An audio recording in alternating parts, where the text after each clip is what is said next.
Boa tarde, campo... Boa tarde, Palco Marte da Campus Party. Eu ia falar Campo de Marte, olha só. Começou bem. Boa tarde, Palco Marte. Estou aqui para debater jornalismo de games no Brasil. Meu nome é Pablo Miyazawa. Eu sou jornalista de cultura pop, games e entretenimento. E eu estou aqui muito bem acompanhado de grandes amigos, de grandes jornalistas. Sei lá, isso aqui não vai ser um debate tradicional como vocês estão acostumados, porque aqui todo mundo se ama e todo mundo se xinga e todo mundo passa a mão na bunda um do outro. Então, vocês podem esperar de tudo aqui, certo? Não? Vale tudo. Eu vou apresentar brevemente aqui cada um dos integrantes dos sofás. Eu vou falar o nome e o veículo e eles vão se apresentar. Começo com o Nelson Alves Jr., do Joga e do Inside Xbox, certo? É isso aí. Na verdade, eu sou jornalista há bastante tempo, não tanto quanto o nosso colega aqui. Hoje eu faço Inside Xbox, que é um programa exclusivo de usuários de Xbox, evidentemente. Ao lado dele está um dos dinossauros do jornalismo de games no Brasil. Valeu. Mas Obrigado. ele é bem novinho. Theo Azevedo, o editor-chefe do All Jogos. Boa tarde, gente. Desculpa o pequeno atraso aí. Não sei há quanto tempo vocês estão aqui, mas está caindo o mundo lá fora. Enfim, como o Pablo falou, eu sou editor do All Jogos. Trabalho nessa indústria vital de joguinhos desde 96, sempre produzindo conteúdo. Passei por um monte de jornais, EGM Brasil, EGM PC, Folha de São Paulo e estou no UOL há 10 anos. Entrei como redator, eventualmente me tornei editor assistente e agora como editor daquela Now, uma equipe de 8 pessoas. E eu, particularmente, com uma experiência de mais de 50 eventos aí, internacionais, E3, GDC, toda essa sopa de letrinhas aí. E 2 Campus Party, né? Vamos prestigiar o evento aqui. Oi. Vamos falar mais alto, hein, gente? Ó. Aqui, ao lado do Theo, temos Humberto Martinez, muita experiência em revistas de games. Hoje ele é o editor-chefe da revista oficial do PlayStation no Brasil. Confere? Confere. Eu também sou editor da revista Old Gamer, que é para honrar essa velhice gamer. Bom, eu tenho metade da minha vida na área de games, trabalhando sempre em revista. Eu tô com 36, eu comecei aos 18. Comecei na Ação Games e tô na PlayStation há 12, 13 anos, eu acho. Vocês estão me ouvindo? Tá bom, então. Higher. Dá para aumentar o retorno? Aê? Sim? Retorno. Mais alto? Ó, e vocês falem mais perto do microfone, assim, ó. Então, resumindo, Ação Games 18, 36, 12 na Europa, trabalhando com PlayStation e, sei lá, como eu falei com eles, eu acho que eu vou manter a bandeira de revistas de videogame até o fim, que não vai chegar. Muito bom. No sofá da Jovem Guarda do jornalismo de games, temos o Pedro Falcão, que, entre outros atributos, cuida hoje do portal Red Bull Games. Confere? Confere. Olá, eu sou o Pedro Falcão, como vocês estão? Eu comecei falando de umas bizarrices da internet na revista Vice, para quem não conhece, uma revista meio doida. Dei uma olhada depois. Depois eu fui convidado para entrar no Kotaku, que é um site que veio para o Brasil em 2010 e 11, mais ou menos. Fiquei lá até o ano passado, quando a Red Bull me convidou para iniciar um novo projeto de games, de editorial, de conteúdo e também de esportes, que é outra área que está crescendo bastante aí. Basicamente é isso. Muito bom. Ao lado dele, quase tão jovem quanto, mas com muita experiência, Caio Teixeira, hoje um dos editores e sócios do Overloader. Exatamente. Olá, meu nome é Caio Teixeira, sou diretor executivo e cofundador do Overloader. Sou jornalista desde 2006, eu acho. Estadão, IG, TPM, EGM PC, com o Pablo. A primeira matéria que eu escrevi de games foi com o Pablo. Foi a 6 mãos, eu, você e a Renata Norato. Lembra 6 mãos, mas cada um no seu cantinho, vocês fizeram né? a parte legal, eu fiz a parte sim, bosta, que eu tinha que mandar e-mail para 120 pessoas. Era você, é verdade. Sou eu. Olá. E ao lado dele, no final, não tão jovem quanto os outros, né? Essa carinha de anjo disfarça bem. Gustavo Petró, que até 2 semanas era do G1 e do Madru Games da Globo, e agora ele faz parte da equipe do IGN Brasil. Parabéns. Boa tarde, pessoal. Gustavo. Eu estou há 10 anos morando em São Paulo, é ao mesmo tempo que eu trabalho na área de games. Comecei em GM Brasil, já com o Pablo, Nintendo World, aí passei por Folha de São Paulo, Editora Europa lá com o Humberto, que foi meu amigo aí de vida. Revista Dicas e Truques para PlayStation, hoje revista oficial do PlayStation, Xbox, N-Gamer, Game Master, que virou a revista Edge, que também não existe mais. Fui para o G1, trabalhei muito tempo lá, quase 6 anos. Tenho meu brother aqui, Bruno Araújo, que está assistindo aqui, que é meu amigão de vida, outro amigão de vida aí, como todo mundo que está aqui. E agora, como o Pablo falou, estou no IGN Brasil, que vai estrear aí em breve, né? Em breve. E o Pablo está dentro dessa também. Em breve. Vocês estão me ouvindo bem? Dá para ouvir bem? Tá, obrigado. Bom, como vocês veem, todo mundo aqui se conhece, todo mundo se gosta. Essa é uma característica do jornalismo de games. Eu acredito que no Brasil, não sei se isso corresponde nos Estados Unidos, mas aqui é uma turma muito unida, é um grupo pequeno, gente que se conhece há muito tempo, e todo mundo é muito legal. E a profissão é legal, o trabalho é legal, todo mundo se ama mesmo, e vocês vão ver muito amor aqui nas próximas quantas horas a gente tem aqui? 6 horas, certo? Vamos lá. Eu queria começar a falar justamente sobre isso, gente. Eu fiquei muito tempo fora do jornalismo de games e acho que uns 8 anos diretamente não ligado a jornalismo de games. E eu tenho percebido uma característica da cobertura, não só no Brasil, mas acho que no mundo inteiro. Eu penso que o jornalismo de games hoje pode se dividir entre 2 características. Ou ele é muito mal-humorado, ou ele é muito brincalhão.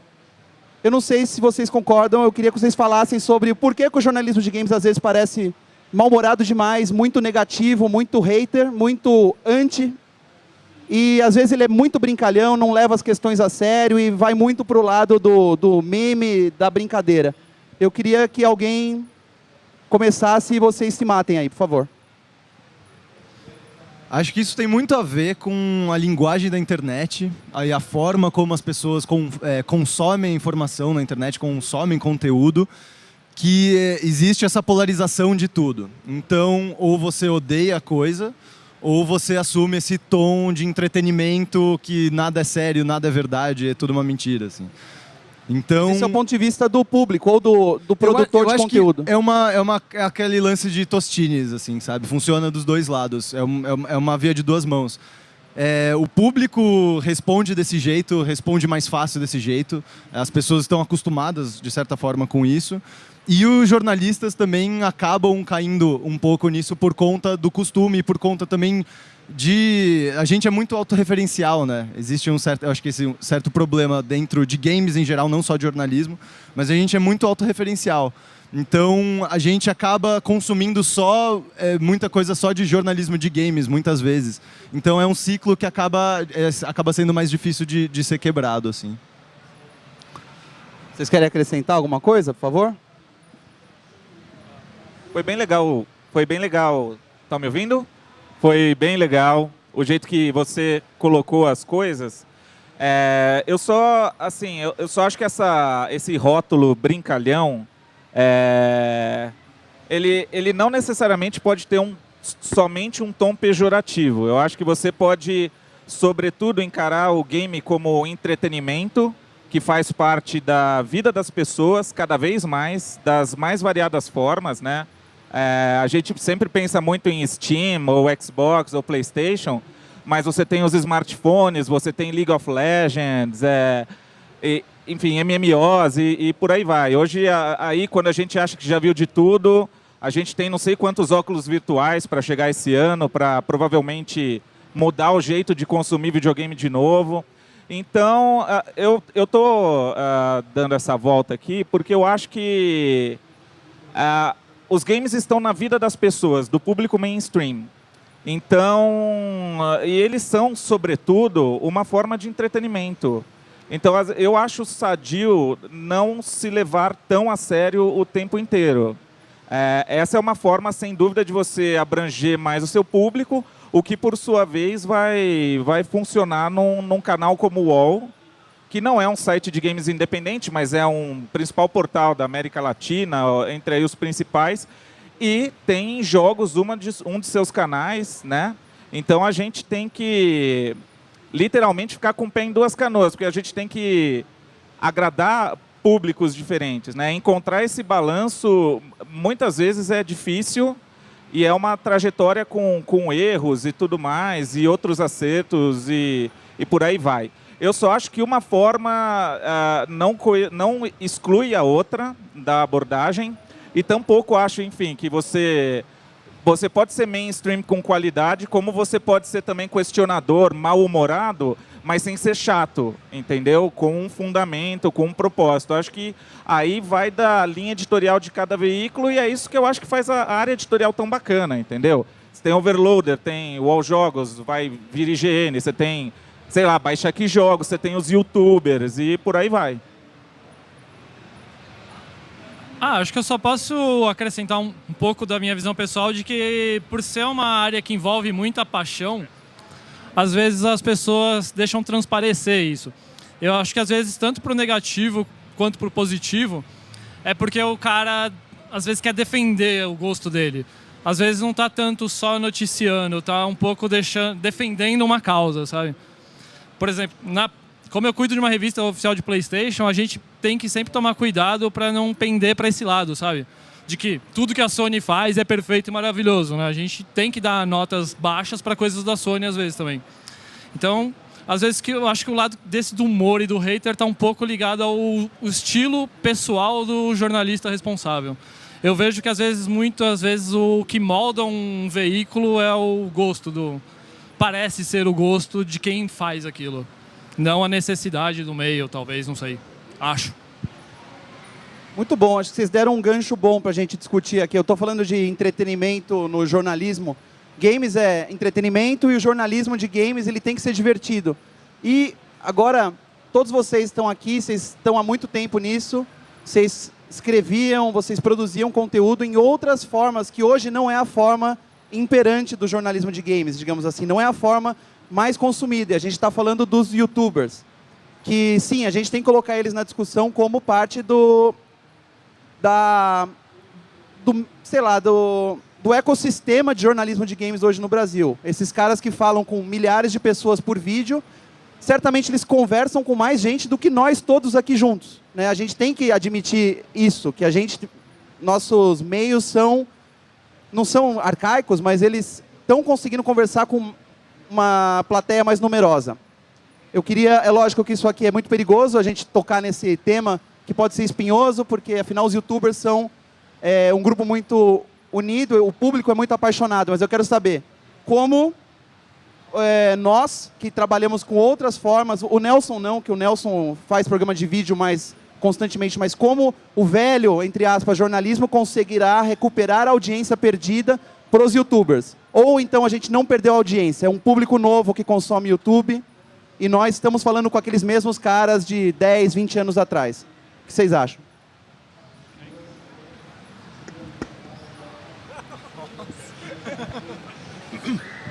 Eu acho que a audiência não foi perdida. Eu acho que ela foi compartilhada. O público que cresceu lendo revistas, ou que hoje, né, acessa sites, acessa os sites de games, ele também assiste.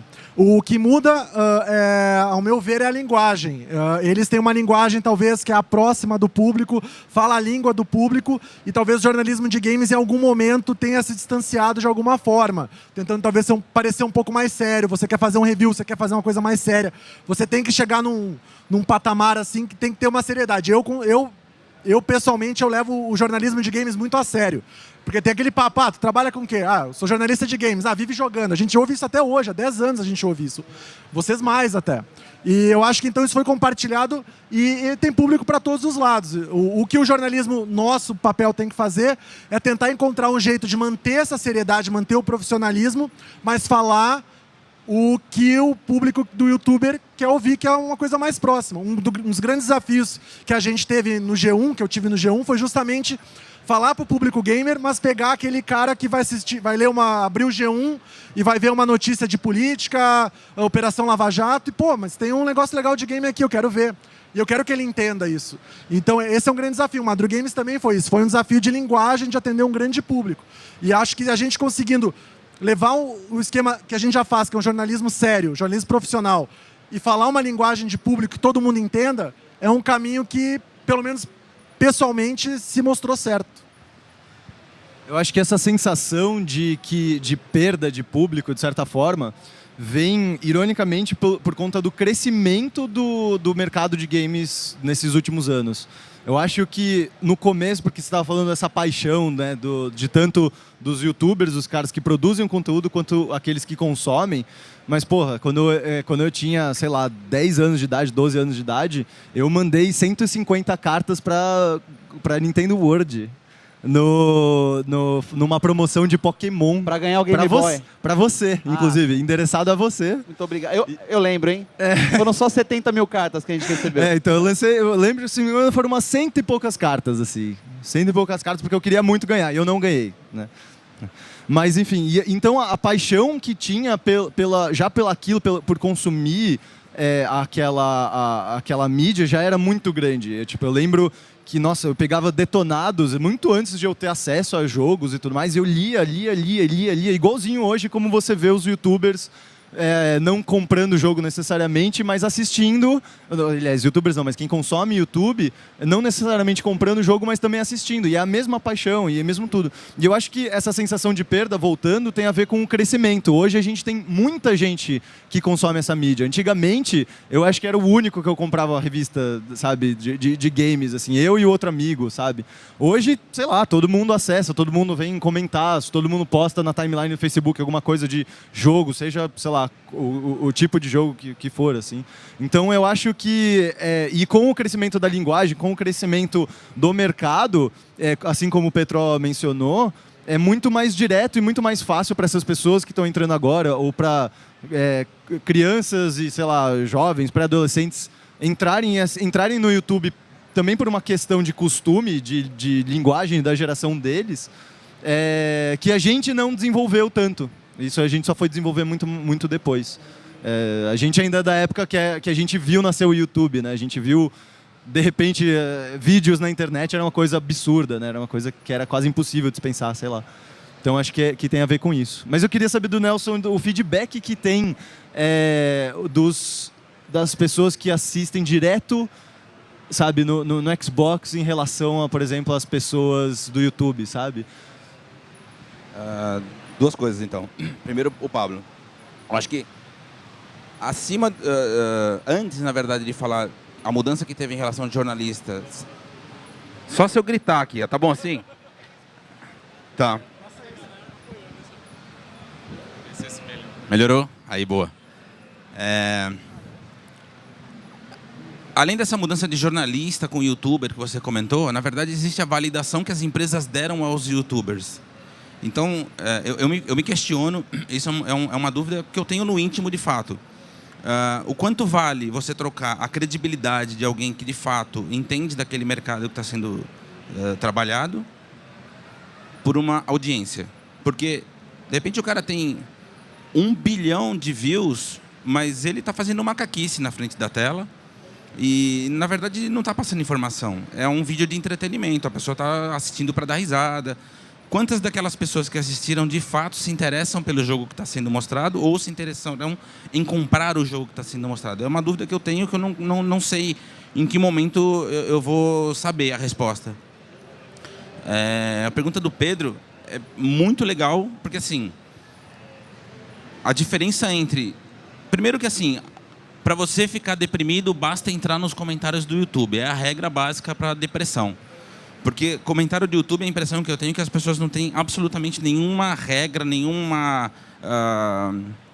senso de que ela está lidando com outra pessoa e que, de repente, aquilo que vai ser dito vai machucar, entendeu?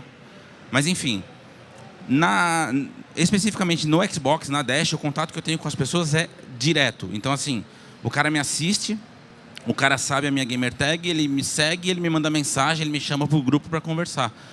E ele a sensação que eles têm, e eu já ouvi isso mais de uma vez, é a seguinte: nossa, você não é uma estrela como um youtuber. Porque eu canso de chamar youtuber para vir conversar comigo e eles não vêm, eles não me respondem, eles não entram no grupo e você responde. Eu falei, bom, primeiro que eu não faço o programa para mim, eu faço o programa para vocês. O respaldo que vocês me dão é o que vai nortear o conteúdo que eu vou criar. Então, eu acho que esse é um grande diferencial. Primeiro, eu trato também as pessoas dessa forma. Eu acho que tem um pouco da minha característica. Mas a diferença dá para notar também. O público que assiste é diferente do YouTube.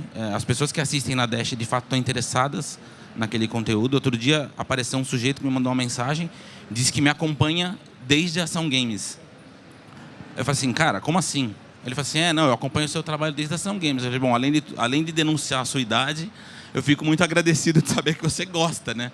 Mas, enfim, acho que a diferença básica é essa, entendeu? Assim, no YouTube, as pessoas não se identificam com você. Ela entra para comentar e joga pedra, não importa o que vai acontecer. Na Dash, eu acho que talvez pela proximidade seja um pouco mais maneiro, não sei, mas elas lidam com você de uma forma mais pessoal. Eu acho muito mais interessante. E os comentários que eu recebo na Dash são muito legais, entendeu? Assim, quando as pessoas criticam, elas não criticam a mim, ou elas não criticam a Thaís. Elas opinam em relação ao conteúdo que a gente criou e, de repente, falam, olha, vocês fizeram de uma forma, de repente, se você fizer de outra, vai ficar mais interessante. E a gente acata essas decisões, entendeu? Eu incentivo que eles me deem esse respaldo, porque eu não sou dono da verdade. Né? Eu sei criar conteúdo, mas eu erro, naturalmente. E como eu faço o conteúdo para eles, é muito legal quando eles me dão esse feedback que eu consigo ir desviando no caminho. Eu já fiz várias mudanças aí nesses meses com base nesses respaldos. Isso é muito legal. Tem uma pergunta para o Caio Teixeira, que ele, diferente de todos nós aqui, ou não, né? Porque o Nelson se reinventou fazendo um canal de YouTube seu. Né? Você fez muito tempo impresso e tudo mais. O Caio participou muito tempo de um projeto de um portal, do IG, projeto que acabou. E você criou o seu site do jeito que você queria. Isso aí te dava a permissão de fazer o que você quisesse. Ou seja, você podia criar um formato de programa de YouTube no estilo dos youtubers mais doidos que ficam falando bobagem, dando risada e comentando o jogo. Essa química aí que existe entre o youtuber e o público, vocês podiam tentar capturar isso. Mas vocês não foram nesse caminho ainda, eu não sei. Existe aí uma vontade de tentar seguir uma onda, de experimentar? Vocês podem fazer o que vocês quiserem. Vocês não fazem parte de um site de portal, de uma revista que já tem um formato. Eu acho assim, a primeira coisa é que o público de youtuber nunca foi nosso. Talvez ele vire nosso com o amadurecimento do próprio público, porque não é simplesmente a linguagem que a gente usa, mas também o próprio amadurecimento de cada pessoa. A gente tem o costume do jornalismo como um todo de tratar tudo com mais seriedade. Eu acho que é meio correto de fazer isso, não importa qual seja o assunto. Quando você não passa a seriedade, me parece simplesmente que você está zoando. E foda-se. Não importa qual seja a notícia ou a importância do que você está fazendo. Você não está prestando um serviço no final. E o jornalismo nada mais é do que um serviço. Agora, em questão da criação do nosso portal, por mais que a gente veja essa quantidade absurda de audiência que youtubers têm, nunca foi a nossa praia. Porque não é a nossa linguagem de fazer as coisas, não é como a gente acredita. E assim, não é coisas que eu criei, sempre foi uma equipe enorme que teve do meu lado na Arena. E hoje em dia tem mais 2 pessoas também junto comigo no Overloader. Então, é sempre uma democracia, o que todo mundo quer fazer junto. A minha sorte é que no IG, o IG nunca ligou para games. Ele estava cagando. Durante 3 anos eles não sabiam quem era a equipe de games. Eles só descobriram quem eram os outros repórteres quando eu saí do Arena. Mas o Games on the Rocks tem uma pegada jornalística séria, mas vocês também têm um pouco de humor ali, né? O Games on the Rocks mudou... Aliás, o Games on the Rocks acabou. E quando a gente acabou com o Games on the Rocks, a gente teve uma ideia assertiva do que a gente queria. A gente sabia exatamente que a gente não queria mais ser... Porque o Games on the Rocks era juvenil. A gente bebia enquanto a gente noticiava. A gente enchia a cara e chegava no final do podcast, a gente não sabia mais quem que a gente era. Era ridículo. Era divertido, mas era ridículo. Não era notícia, não era jornalismo, de fato. Era um bate-papo louco de mesa de bar. E quando a gente foi pro Overloader, a gente percebeu, tipo, aquilo foi muito legal, a gente não nega o que a gente foi, mas a gente não quer mais fazer isso. Não é mais a nossa pegada. A gente prefere continuar sendo... como eu posso dizer? Ainda continuamos sendo tranquilos, sérios, tranquilos, mas a gente não precisa mais daquela coisa juvenil que a gente tinha com o Games on the Rocks. Mas isso também vai muito do profissional. A gente mudou muito. São 10 anos que eu estou no mercado e eu afirmo que eu mudei muito durante todos esses anos. Mas, voltando para a pergunta original dos youtubers, esses caras têm muito que aprender ainda. Primeiro que eles não são jornalistas. Eles são comunicadores, mas não jornalistas. Então eles não fazem jornalismo. Não, e eu acho que eles nem deveriam. Tipo, eles estão certos. Eu acho que eles devem ficar onde eles estão. Eles estão ganhando dinheiro do jeito que eles ganham. Vai fundo, só que eu acho que é meio estranho quanto o jornalista se dói com isso. Eu me doí muito já, muitas vezes com youtuber que você fala, porra, eu passei uma semana ou um mês fazendo algum tipo de report, ou então indo atrás de informações de fato para entregar um conteúdo extremamente bem reportado, e o babaca tá fazendo um canal de Minecraft há 2 anos, ele tem 10 milhões de assinantes. Eles falam, não adianta muito nada que você faz. Mas ao mesmo tempo, depois que você olha o crescimento da sua audiência e do produto que você faz, invariavelmente você fica... valeu para alguma coisa. Se alguma pessoa se informou com o que você fez, no final é isso. Então, a gente não tem que mexer com essa galera ainda, eu acho. Só complementando um pouquinho o que o Caio falou, ele começou a falar dos youtubers e que a pegada dele não é o público do youtuber. Então, só para dizer, eu também tenho um canal, como o Pablo comentou, chama Joga aí TV, e todo mundo fala que eu tenho cara de pitbull, que tenho cara de bravo. Eu não sou bravo, entendeu? Eu estudei jornalismo para fazer jornalismo. Eu noticio notícia com a seriedade que a notícia pede, entendeu? Eu não estou lá para fazer macaquice, enfim. Eu nem sou muito fã de comédia, para ser muito sincero, né? O meu canal nasceu com um objetivo muito, muito claro, assim. Não estou preocupado se eu vou ter 1 bilhão de assinantes e tal. Nem temos. A gente tem aí beirando uns 10 mil assinantes. São pessoas que assistem regularmente, são muito fiéis. Ainda bem, não são os mesmos que ficam postando pedra lá. É incrível isso, mas por algum motivo o meu canal filtrou essa gente. Então, assim, as pessoas que comentam lá normalmente fazem comentários úteis. Isso é muito legal. E o canal mantém essa pegada. Então, assim, a gente tem vídeo de notícia, que eu dou a notícia com a seriedade que a notícia pede. Eu não fico fazendo comentário além do que é necessário, porque a minha opinião não importa, né? E por conta dessa seriedade, eu quero crer, eu estou fazendo Inside hoje, entendeu? Se eu tivesse simplesmente criado um canal para fazer macaquice, a Microsoft teria ido atrás de um outro profissional que passasse a credibilidade que eles precisam para o Inside. E, no entanto, eles vieram falar comigo, né? Então... E o Joga Aí nasceu, na verdade, com esse propósito. Assim, na minha cabeça, quando a gente criou, putz, vamos fazer um conteúdo e vamos apresentar para a Microsoft. Nasceu com essa ideia, para tentar colocar esse conteúdo na live. Demorou 2 anos, não é o conteúdo que eu crio exatamente que está na live, mas, por tabela, eu estou fazendo conteúdo para live, entendeu? Então, assim, o que eu quero dizer dá para fazer jornalismo no YouTube sem fazer macaquice. E o que o Caio falou, com todo respeito, eles não são jornalistas, entendeu? Se algum deles resolver estudar e comunicar as pessoas, de fato, com um pouco de credibilidade, tem meu apoio. O que eles fazem, no meu ponto de vista, é entretenimento, é comédia. Tem gente que assiste para dar risada, ótimo. Beleza, são públicos distintos. Eu tenho...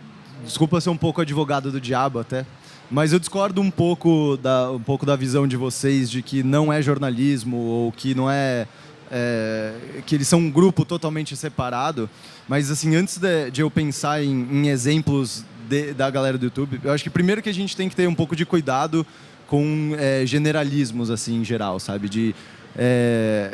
Porque como você mesmo disse, você mesmo é um youtuber de certa forma porque você tem um canal, então, e você faz jornalismo, você vê o seu conteúdo como jornalismo. E tem muitos youtubers que, apesar de eles não terem uma formação jornalística, como é o seu caso, eles acreditam que eles realmente fazem eles fazem um conteúdo informativo e eles estão fazendo um serviço, como você mencionou. E assim, para justificar isso, eu nem falo dos YouTubers em si, mas eu volto um pouco e eu espero que eu não pegue numa ferida ou alguma coisa assim. Juro que não é nada, pessoal. E para mim é mais fácil fazer essas comparações porque eu não participei, eu sou o mais novato de todos aqui, eu comecei a escrever sobre games faz 3 anos, 4 anos. Então eu não participei tanto eu não participei dessa espírito tanto de velha guarda e tudo mais, quanto o Teixeira, até que tem já 10 anos já, então já quase entra já no balaio. Mas eu sempre, toda vez que eu vejo jornalistas e colegas falando, mas esses caras não fazem jornalismo, esses caras estão falando macaquice, como você falou, eu lembro um pouco das revistas antigas, lá do começo, dos anos 90, dos anos, sabe, tipo, até os anos 2000 e tudo mais, onde a linguagem para se falar de videogame não era muito diferente da linguagem que é usada hoje dos YouTubers.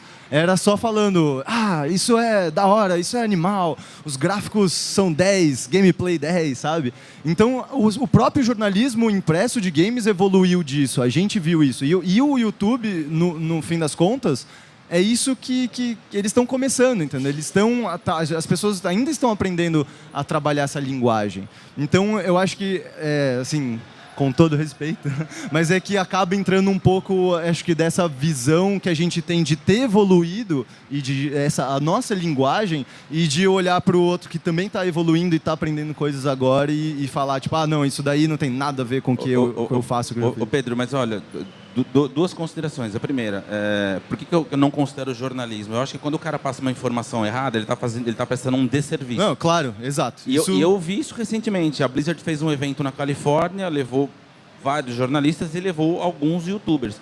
E um deles estava fazendo um comentário lá sobre o evento, tinham alguns cosplayers baseados num dos jogos da Blizzard lá, e o sujeito fez o comentário sobre um dos cosplayers errado. O cara que assiste toma aquilo como verdade, ponto. O cara falou que era o Kung Fu Panda. Era um personagem de World of Warcraft. Eu vi aquilo, eu quase tive vontade de me enforcar, entendeu? Sim. Então, assim, mas aí tem o outro lado. Parte da culpa da empresa que aceita isso, que acata esse tipo de coisa. Se a Blizzard acha que, ok, ele ir lá e falar errado a respeito do próprio produto dela, que está tudo bem, maravilha, continue. Claro. Sobre críticas de jogos que você comentou, de jogo legal, jogabilidade, isso, aquilo, outro, é uma questão que eu tenho particular, que eu sempre reclamei muito, o Humberto acho que sabe muito bem disso, quando eu fazia a revista, que é a falta de treinamento profissional para críticos de jogos no Brasil. Eu acho que ainda funciona muito na base do achômetro. Existem exceções, como tudo na vida, mas eu acho que, de uma maneira geral, de uma forma mais ampla de se olhar, ainda é tudo muito feito no achismo, muito do eu gosto, eu não gosto. Concordo. Não existe um parecer técnico ou um pouco mais abrangente. Por exemplo, quando uma crítica de cinema... Eu lembro bem do Inácio Araújo, que escrevia para a Folha de Cinema, e era um senhorzinho já, e as críticas dele eram sempre muito bacanas e baseadas naquilo que a pessoa esperava sobre o filme. Então ele fazia uma crítica, sei lá, de um filme de super-herói, super legal. Para ele não era só filme bom, aqueles que saíam do Irã, ou vinham, entendeu?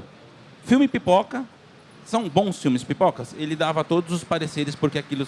Hoje a gente não vê isso com o jogo. Infelizmente funciona na base do achômetro. E eu acho que é um pouco de culpa do mercado também, de achar que qualquer coisa tá bom e compra aquilo e consome como se tudo tivesse ok. Deixa eu dar meus 2 centavos rapidinho. Tá bom. Bom, eu acho que por muito tempo, e talvez até um pouco, talvez eu fale por todos aqui, ou a maioria, a gente olhava para os YouTubers e falava, puta merda, que é isso? O que a gente faz? Assim, sequer era possível entender como tratar esse fenômeno novo, né? E com o tempo, eu fui vendo que existe uma questão demográfica também. Em geral, o público que acompanha YouTuber é um público muito jovem. Qualquer um que foi o Brasil Game Show já viu como, normalmente, quem que está acompanhando, indo atrás dessas pessoas. E a gente tem que fazer o nosso meia-culpa aqui, seja por qual razão for, é um público com o qual a gente deixou de conversar. Talvez porque o nosso público ficou velho junto com a gente, entendeu? E a gente continuou falando para essa... Tenho certeza que o Overloader não fala com um cara que acompanha um youtuber de Minecraft. Até porque, se a gente for entrar num debate mesmo, existem os caras que eu chamo de monogâmicos. Assim. Tem caras hoje que ele só joga Minecraft. Tem o cara que só joga LOL. Tem o cara que só joga Ragnarok e sabe, e por aí vai. Talvez a gente nunca converse com esse público. Mas tem o YouTube e os produtores de conteúdo para o YouTube, chamados YouTubers, encontraram um nicho para eles. Ótimo para eles, entendeu? Condeno, claro, a proliferação de informação errada e tal, tudo mais. Mas eu acho que o nosso desafio como integrantes da imprensa talvez descer um pouco do pedestal e rever algumas coisas que a gente faz no sentido de, ok, será que tem alguma coisa que eu possa incorporar desse fenômeno de maneira construtiva, a minha própria maneira, e tentar me renovar um pouco? Segundo, a gente encontra o nosso público e tenta permanecer relevante. Esse é o desafio, porque eu ainda acredito que tem pessoas que buscam informação de qualidade, relevante, up to date e tudo mais, e o nosso grande, pelo menos eu falo por mim, assim, como um cara que trabalha para um grande portal, entregar resultado, né? A gente tem que entregar audiência. Infelizmente, as nossas métricas, não existe assim um índice de qualidade de conteúdo, entendeu? Uau, o All Jogos está bem, então pronto, vocês vão ter PLR no final do ano.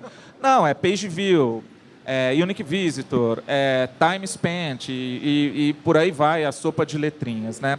Então, de novo, acho que é tudo uma questão de encontrar seu público, buscar maneiras de aumentá-lo, porque esse é o objetivo sempre, e permanecer relevante. E coexistir com os youtubers, porque talvez seja uma coisa parecida com os jogos sociais, entendeu? Pode ser um cara que vem e vai... Pode ser um cara que começa jogando Minecraft, de repente ele amadurece, começa e converte. Enfim, acho que é cedo para dizer, porque isso vai levar tempo, né? Mas eu não vejo como uma ameaça, como não me ofende, mas é claro que... E a gente tem que respeitar o trabalho alheio, porque se um cara como o Zangado, eu vou pegar um aqui porque eu estou com o número na cabeça, ele tem 2 milhões de seguidores. Ele tem relevância e ele tem qualidade, entendeu? Para aquele público. Então, deve ter outros piores, assim. Ele é um cara que eu gosto, inclusive, né? Então, eles têm valor, né? E acho que isso tem que ser respeitado. Eu quero 15 segundos só fazer um pedido encarecido para os youtubers. Eu tenho um filho de 5 anos que é consumidor de games ávido, obviamente por causa do pai, e ele assiste de 10 a 15 vídeos por dia, se eu deixar, fica o dia todo vendo. E ele aprendeu muito palavrão, então eu queria pedir para os youtubers que têm público mais infantil, né, crianças aí e tal, porque o jarro de pimenta lá em casa está acabando, o moleque está ficando com a afta na boca de tanta pimenta para parar de falar palavrão, e são vocabulários que nem eu sabia que existia. E a segunda coisa não existe Shadow of the Colossus 2, tá? Não existe, pelo menos eu desconheço, se alguém me falar, porque meu filho acha que existe Shadow of the Colossus 2. Ele quer fazer que eu acredite que existe Shadow of the Colossus 2, é um dos vídeos favoritos, gameplay dele, Shadow of the Colossus, mas ele quer jogar o 2 e eu tenho que comprar o 2 de alguma forma. Se alguém me ajudar, eu agradeço. Mas tem aquele meu tio que trabalha na Nintendo e ele vai trazer o Shadow of the Colossus 2. Bom, você tocou num assunto que eu gostaria de encostar aqui. A gente falou aí coisas muito legais. Que debate, hein, gente? Tá incrível, hein? Essas pessoas são ótimas. Uma salva de palmas para eles, por enquanto. Né? Tá muito bom. Pablo é o Liminha daqui, né? Do Channels de Games. Me chama de Faustão. Falamos de Nintendo, né? Todo mundo sabe o que aconteceu com a Nintendo nas últimas semanas. Falamos de profissionalismo, falamos dos youtubers. Eu queria usar a ideia a notícia da saída da Nintendo, comercialmente falando, do Brasil, para tocar nesse assunto. O Brasil, a gente teve um crescimento muito grande nos últimos anos de empresas investindo aqui. Eu me lembro quando a Blizzard chegou no Brasil em 2010, a gente falou, agora vai, montou escritório, lançou o World of Warcraft em português, etc, etc. Empresas chegavam aqui e a gente falava, agora vai, agora vai. isso deveria corresponder a um aumento do profissionalismo do jornalismo que a gente faz. Afinal, temos mais apoio, mais empresas, vai ficar melhor. Daí agora, o que a gente sente? Eu não sei se a gente está num processo decadente, mas a Nintendo, que sempre tentou operar aqui, nunca conseguiu operar direito, e agora eles simplesmente saíram para tentar outras maneiras. A gente vê várias publishers no Brasil que não tem empresa ou sede. A empresa é uma pessoa só, ou duas, ou um cara que nem fica no Brasil. A gente sente, entrando agora eu vejo, parece que esse mercado não está mais inchando e crescendo e contratando, salvo algumas exceções de empresas muito grandes. Na verdade está diminuindo, as empresas estão enxugando. Um funcionário ou dois, Nintendo não está aqui. Eu quero saber, isso que está acontecendo no Brasil, atrapalha a qualidade do jornalismo que vocês estão produzindo? Deveria ter alguma influência ou não tem influência nenhuma? A gente não depende dessas empresas aqui nos apoiando, fazendo festinha, mandando jogo, a gente consegue fazer jornalismo sem depender deles. E por que está enxugando? Por que eles estão indo embora? Eu também, mais uma vez, fazendo advogado do diabo, mas eu também discordo um pouco disso que está... É para discordar mesmo. Que eu discordo um pouco que está enxugando. O que eu acho só é que o jogo está mudando. A Nintendo, e todo mundo aqui sabe muito bem, é uma empresa extremamente conservadora nos seus métodos, né? Então, assim, a Nintendo pode estar saindo do Brasil, mas a Riot está contratando 50 funcionários. Então, não é que, se a gente for considerar o ecossistema geral, ele está crescendo. Tipo, o PlayStation, pô, os caras estão vindo, o Sony está vindo atrás aqui de latino-americano para fazer jogo para as plataformas deles, sabe? Tipo, tá crescendo bastante. É que as pessoas que apostam no tradicionalismo, as empresas que apostam no tradicionalismo da coisa, acabam ficando para trás, naturalmente, eu acredito. Assim. Mas é mais sobre esse ponto. Né? Eu já falei bastante antes, mas só para tentar startar, sem dividir um pouco a coisa. Primeiro, é um ano economicamente difícil, como foi ano passado. E a transição de geração no Brasil é especialmente mais dramática, porque aqui os videogames são mais caros, né? Então isso, imagina as empresas que finalmente têm uma base legal de PlayStation 3 e Xbox 360 instalada no Brasil, tendo que voltar as baterias para os consoles novos, né? Então isso já é difícil lá fora, nos Estados Unidos, Japão, especialmente desafiador. Imagine aqui. Segundo, Nintendo. A Nintendo, eu chego a questionar se ela já esteve no Brasil, de fato, nessa última vinda deles, porque na verdade, existe a Gaming do Brasil, que era a Latamel, e eu não vou entrar no mérito se a culpa é da Gaming, se é da Mota, que é a empresa que é dona da Gaming, se é uma empresa do Panamá, se é da própria Nintendo, ou provavelmente, é minha opinião, um pouco de todos. Mas a verdade é que eles nunca conseguiram aprender a lidar com o mercado brasileiro. E ela já estava em coma no Brasil há muitos meses. A gente fazia matérias direto no UOL Jogos, que cadê os jogos na Nintendo? E ninguém tinha informação, ninguém tinha nada. Então, eventualmente, é até triste dizer, mas não faz diferença não ter Nintendo no Brasil comparado ao trabalho que era feito, né? Então, vamos torcer para que na inevitável volta da Nintendo ao mercado, que ela venha diretamente, quem sabe, porque acho que isso sim vai provar um interesse de fato no mercado. Mas é triste porque os caras vinham de uma época que trouxeram Charles Martinet, ficavam dando entrevista para dizer que o Brasil era muito importante para nós e tudo mais, mas sempre foi muito um discurso da boca para fora.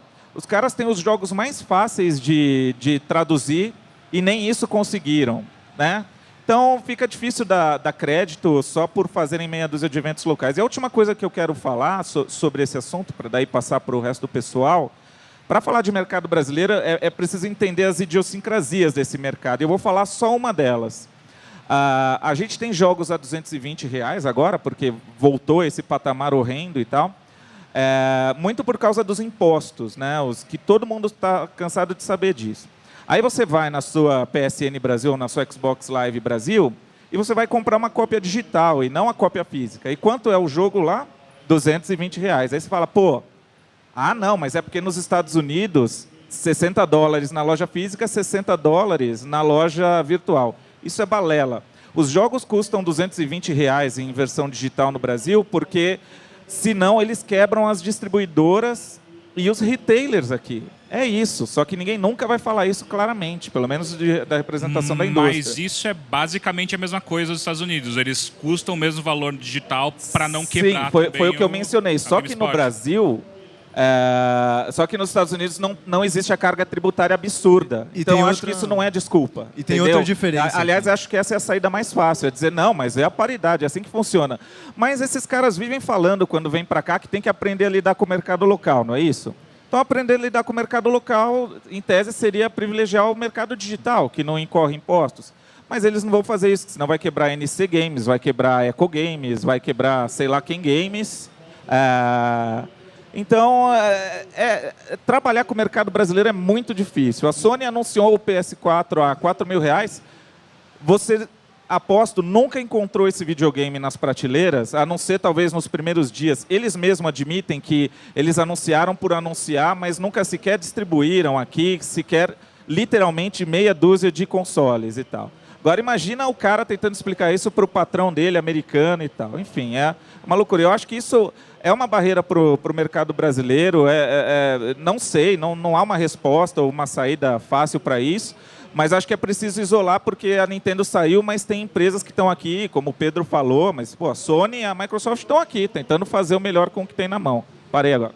E também, só complementando o Theo, outra diferença entre os lojistas brasileiros e os lojistas americanos é que o lucro dos lojistas americanos é desse tamanho. O dos brasileiros sei lá, bate na casa de 50%, 30%. O Petró sabe bem disso, que ele fez uma matéria especificamente sobre isso, né, Petro? Não vai nem falar, apenas concorda. Mas... Em 2011 ou 12, a gente teve quando eu digo a gente, foram alguns jornalistas, o Theo estava inclusive, no encontro da AC Games. Você não lembra se você lembra desse encontro, no qual era um encontro só de lojistas e distribuidores de games no Brasil. E aí era uma série de palestras, cada uma com um tema diferente, uma sobre distribuição, outra sobre valor de mercado, como fazer a vitrine decente da sua loja, por aí vai.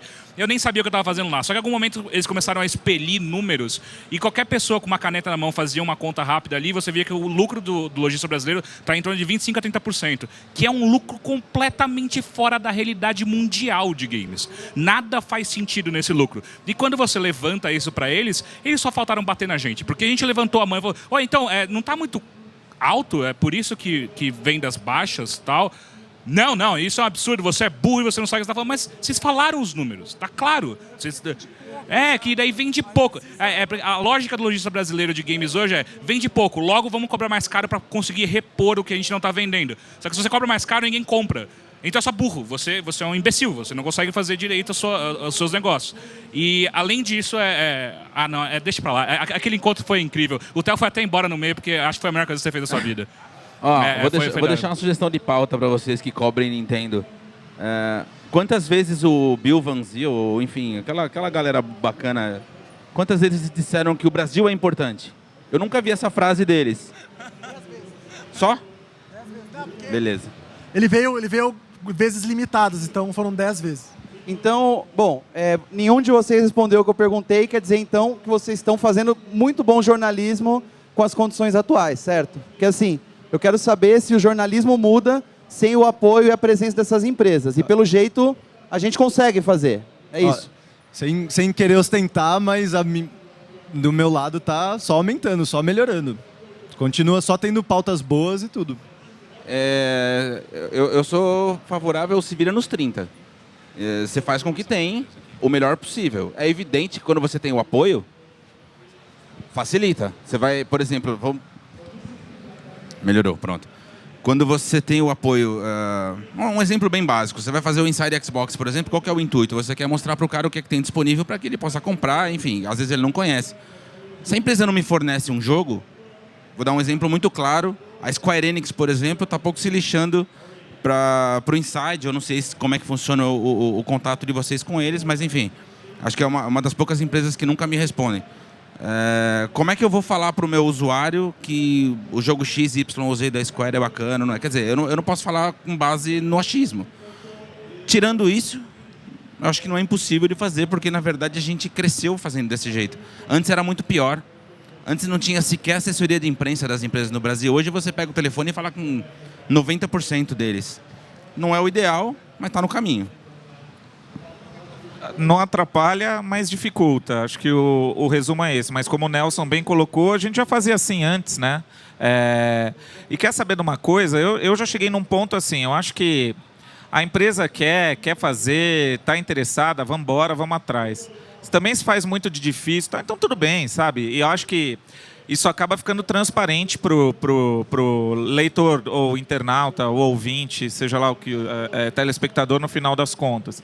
E é que eu acho que aí varia caso de cada um, né? Por exemplo, lá no UOL, nós temos um budget mensal para comprar os jogos que a gente precise por qualquer razão. Às vezes em viagem por aí afora eu conto isso para algum jornalista norte-americano, o cara fica de queixo caído, né? Eles não entendem como aqui no Brasil a gente não tem acesso a todos os jogos. Eles acham um absurdo, mas você compra o jogo para falar dele? Falei, de vez em quando, né? Mas isso é um absurdo, como assim? Você tem que falar com a assessoria de imprensa? Pois é. Aí eu falo, pede mais uma cerveja aí, vamos mudar de assunto, porque, enfim. A gente está se comparando, eu gosto muito de analisar o que funciona lá fora e como é aqui no Brasil. E uma das coisas que eu vejo é que eles têm lá grandes questões que eles discutem dentro do jornalismo, que essas questões não chegam aqui porque a gente está ainda em outro... Estamos em outra, digamos assim. Uma das questões é o Gamergate recente, tudo bem, não vou entrar nessa porque a gente vai longe. Eu queria falar do Doritos Gate. Eu queria falar da questão da mistura...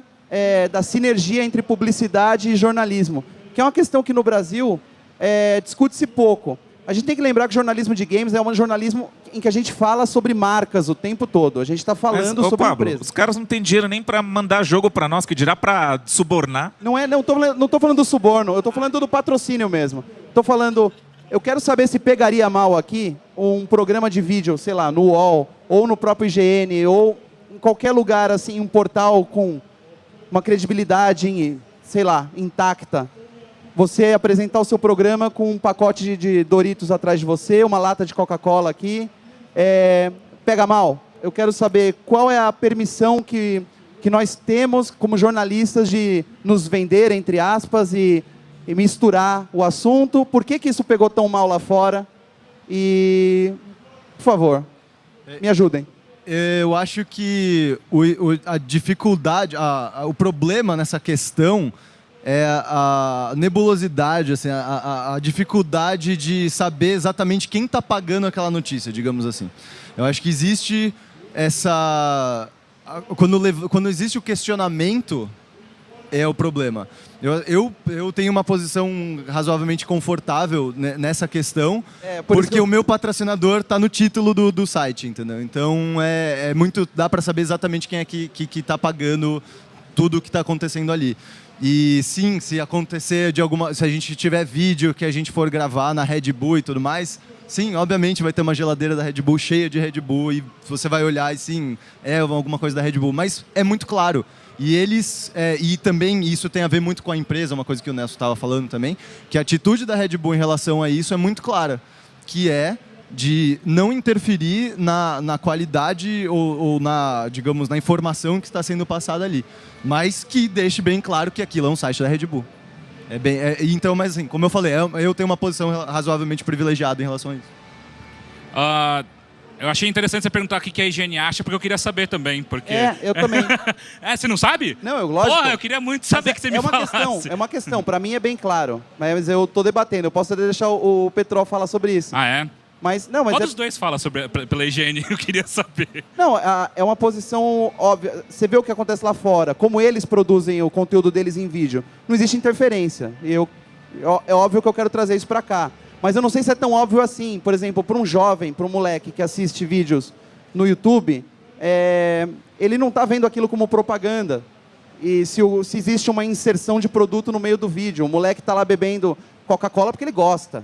E o cara vai assistir aquilo, ele nem vai perceber que ele foi atingido pela propaganda. No caso de um vídeo no IGN, no UOL, ou você fala patrocínio Doritos, ou ter um negócio ali, ou uma latinha em cima da sua mesa, enquanto você fala, é perigoso também e pode gerar questionamento. Eu acho que deve gerar. Eu acho que é bom as pessoas se interessarem e falarem, tem uma coisa errada aqui que não estão me explicando. Eu acho que é mais o caminho que o Pedro falou. Você deixando claro o que você está fazendo, quem está pagando para você existir, não tem problema nenhum. Ainda mais se ele não influenciar na sua opinião, obviamente. Eu acho que também vale lembrar que existe um problema muito sério no mercado brasileiro, é que a própria publicidade não sabe lidar com games ainda. Ele tem um problema muito sério. As agências de publicidade acham que games é brincadeira e que jornalista de games é tão brincadeira quanto o próprio produto. Tem um fato isolado que já aconteceu com a gente no Overloader, que foi um produto anunciou pra gente, colocou a marca dele no nosso programa, e a gente avisou, isso não afeta o que a gente vai falar sobre esse produto. Eles falaram, tudo bem, pode colocar lá. A gente falou mal, a gente não gostou do produto, a gente achou um produto ruim. E em seguida eles mandaram tirar tudo do ar. E é tipo, mas espera, a publicidade no jornalismo está ligada a isso. Não faz sentido você... não, se você falar mal do meu produto agora, você não pode mais ter o meu produto aí. É só meio estranho para mim. É tipo, assume, tenha coragem de colocar o seu produto na boca de alguém. Se você confia de fato no seu produto, não importa se o cara vai falar bem ou mal dele. É um bom produto, se você confia nele, ele vai ser bem vendido, bem avaliado por outras pessoas e por aí vai. Eu entendo que existe um nervo à flor da pele da agência de publicidade quando você fala mal do produto dela, sendo que ela está pagando para você. Só que eu acho que é uma via de duas mãos boa, porque se o produto anunciou num portal jornalístico e o portal falou mal dele, ainda assim o produto deixa lá, tamo aí, quer dizer que o produto está anunciando num portal de credibilidade. Esse cara não se vende só porque você colocou dinheiro ali. E dois, se o seu produto é bom, ele vai ser vendido. Então também existe a maturidade do outro lado, que é a publicidade dentro de games também, que eu acho que é um problema. Alguém tem algo a acrescentar sobre a polêmica? Me deu fome, aliás, essa conversa. Não, eu acho que o meio de comunicação ele precisa ganhar dinheiro e hoje se ganha dinheiro com publicidade. A publicidade não pode interferir na notícia e vice-versa. Então tem que ter algo muito claro que existe uma notícia e tem o patrocínio. Como acho que um exemplo foi o Madru Games tinha isso. A TIM pagou um anúncio lá, mas não interferiu em nada no que está sendo o conteúdo feito ali. É uma coisa que acontece. Bom, só para complementar o que eles disseram é o seguinte, aconteceu comigo. A Microsoft veio me perguntar se eu teria algum problema de anunciar um produto dentro do programa. Assim, olha, eu posso anunciar. Não espere que eu fale bem ou mal e que isso não interfira de forma alguma no restante do conteúdo. Então, se quiser falar, olha, esse programa é um oferecimento da XYZ, eu faço. Se for para falar, compre marca XYZ, eu não vou fazer. É isso, eu acho que é uma questão de posicionamento de cada um. Eu vou falar nesse que funciona. Na verdade, eu acho que, como não existe muita grana ainda na publicidade de games, então a gente ainda não chegou nesse nível de ter tantos casos ou histórias assim para contar. Mas um problema mais comum que acontece, eu tenho a certeza absoluta que todo mundo aqui deve ter pelo menos um caso desse colecionado, quando a você é dado o acesso antecipado a um jogo ou a um produto, eventualmente você fala mal ou não tão bem quanto a responsável por aquele produto gostaria ou esperava que você falasse, e a partir de então você passa a integrar uma lista negra ou ser persona non grata enfim, isso aconteceu com os jogos várias vezes e com grandes empresas assim, com implicações foi no nível do tipo, olha, como você deu nota 7 para esse jogo aqui, esse próximo jogo nosso que a gente tem aqui e que vai ser fodão e tal, esse eu já não vou conseguir arrumar uma cópia de preview para você. É lógico que tá todo mundo querendo saber quem é, né? E você não vai poder falar porque, afinal de contas... Não rola porque, enfim, aí é que a gente nunca mais vai ver nenhum jogo deles. Aí que sim. Mas, eu queria entrar em outro assunto, mas vocês deixaram um gancho bom. Gente, por que o mercado publicitário não entende os games? Por que os nossos anunciantes são só as empresas de games e algo parecido? Por que esses caras aqui não patrocinam os veículos de games? Eu quero saber o que diabos essas pessoas precisam saber para entender que todo mundo joga game e o jogador de game come, todas as porcarias que todas as outras pessoas comem, ele dirige carros, ele viaja, ele tem conta em banco. Qual é o problema do mercado de games que esses anunciantes não querem anunciar nos veículos de games? Bom, alguém sabe? Não, a resposta exata não, mas o Caio comentou, é percepção. As pessoas que cuidam do mercado publicitário não entenderam como é que funciona o mercado de games Mas ainda. eles não entenderam ainda há 25 anos. E vão continuar não entendendo enquanto os gamers, por exemplo, não se tornarem publicitários, provavelmente. Porque você fala diretamente com alguém que, abre aspas, vende publicidade para games, aí você fala com a pessoa diretamente e ela fica com a cara de interrogação como se você estivesse falando uma língua alienígena. O cara acha ainda que quem joga videogame é um moleque de 5 anos de idade que não tem grana para se sustentar, enquanto no fato não é esse. O mercado é a galera de 35, 40 que paga as próprias contas, entendeu? E que são formadores de opinião. É isso que falta entender. Agora, quando que isso vai acontecer, eu não sei. Eu imagino que quando tiverem gamers se tornando publicitários. Cara, eu acho que a gente olhando assim de uma forma bem sincera e racional, está totalmente ligado só a números. Se você pegar qualquer um desses caras que estão na parede aqui, eles estão acostumados a trabalhar com agências que trabalham com TV. Ou com outros veículos, cara, que mexem em números que são irreais pra gente. Eu acho que simplesmente os nossos números não são tão interessantes para uma, sei lá, Ford fazer uma propaganda com games. A gente, na revista PlayStation, a gente já fez algumas com Unilever, quando eles queriam dar, sei lá, um tiro mais de sniper, sabe? Eles querem acertar um nicho exatamente aquele. Aí ele fala, então essa revista fala exatamente com esse público. Apesar desse número, cara, perto de um anúncio na Globo, o que é esse número? Então eu acho que é mais isso. Eu acho que eles entendem até o que acontece, mas a gente tem que conseguir. Por isso, talvez que algumas marcas, desculpa. Não foi isso, não. Ele só se assustou com o meu entusiasmo. Então, por isso que eu acho que às vezes algumas marcas se interessam até pelos youtubers, cara, porque são números um pouco mais próximos. Talvez sejam números que não tenham o mesmo significado, mas sejam números mais próximos do que eles trabalham fora dessa área. Olha que coisa interessante. A audiência na live, não estou falando especificamente do Inside, estou falando da dashboard de uma forma geral. Loja, entretenimento, aplicativos e tudo mais. No horário nobre, bate todos os canais de TV fechada. Menos um de TV fechada. Enfim, já é um número expressivíssimo. Claro. Entendeu? Então, em relação ao que o Humberto está falando, o que falta é ignorância. Falta a pessoa se esclarecer. E assim, não são os moleques de 5 anos que estão acessando a dashboard às 8 horas da noite. É o pai dele, entendeu? Então, talvez falte um pouco de vontade também de entender que esses números existem. É um fato. Bom, eu queria mudar o foco, eu não sei quanto tempo a gente tem, mas é uma pergunta pertinente no momento que o jornalismo de games mundial vive. Eu queria que vocês olhassem para para essas 7 pessoas que estão aqui e notassem uma semelhança, quer dizer, uma coincidência entre todos nós. Nós somos homens. E a barba? Onde estão as garotas? Onde estão as mulheres no jornalismo de games? A discussão da presença da mulher no mercado de games lá fora criou toda uma polêmica, é uma discussão infinita. É lógico, existem mulheres no jornalismo de games no Brasil, mas o número é pequeno e esse número não tem crescido tanto quanto poderia. Eu quero saber se o jornalismo de games brasileiro, ele favorece a entrada de novas meninas escrevendo, produzindo, fazendo coisas relacionadas a videogame. E por quê? Você quer muito falar. Ele quer muito falar. Fala. Cara, não tem nada a ver o sexo, cara. Qualquer um pode escrever. Acho que existe a cultura do gamer de ser uma coisa mais masculina que vem lá de muito tempo atrás.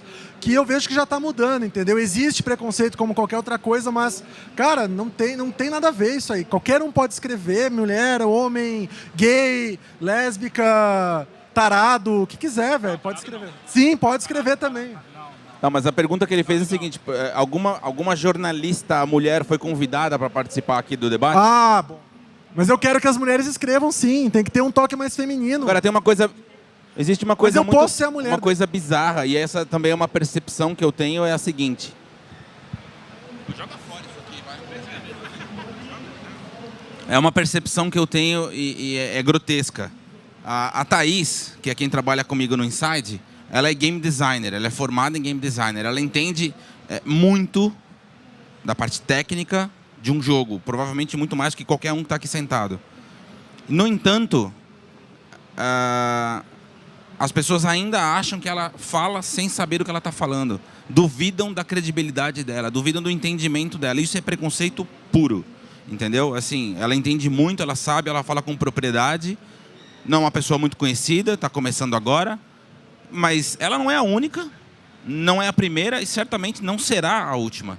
O que é triste, entendeu? Porque tem muita gente... E precisa saber também se existe interesse das meninas em se tornarem jornalistas de games ou se elas não têm a percepção de que é um mercado extremamente fechado para homens e de que elas nunca terão a abertura para se tornarem boas jornalistas. A gente tem alguns poucos exemplos aqui no Brasil, entendeu? Eu acho uma pena, na verdade é triste.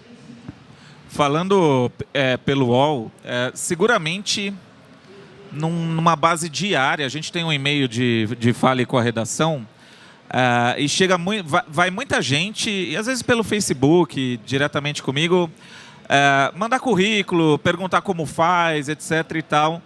Eu posso dizer que em extremos raros casos um currículo, um interlocutor era uma pessoa do sexo feminino.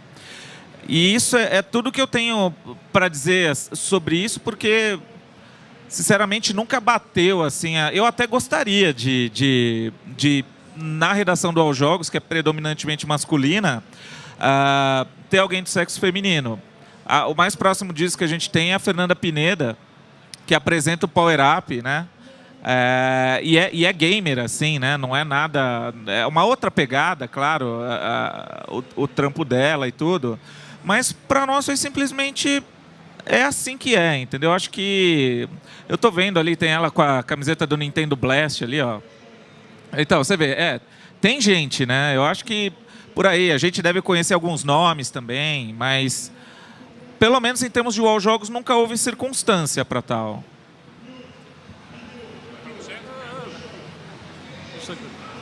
Só reforçando um pouco a parte dele, eu acho que às vezes é um problema de oferta mesmo. Talvez seria até legal ouvir o Pablo, porque como ele formou uma redação mais recentemente, poderia ter um número, uma porcentagem dos currículos. Porque além de ser uma marca conhecida por todos, ela foi bem divulgada na internet.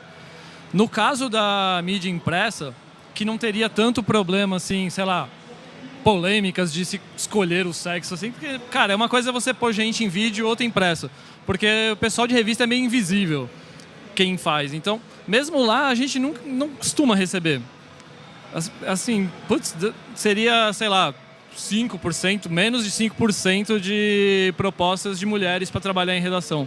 Agora... dos 400 currículos que o IGN recebeu, acho que 2 ou 3% eram de mulheres. Para qualquer cargo, para qualquer intenção. Eu não sei se não há interesse ou se a informação não chegou, mas os currículos que eu analisei...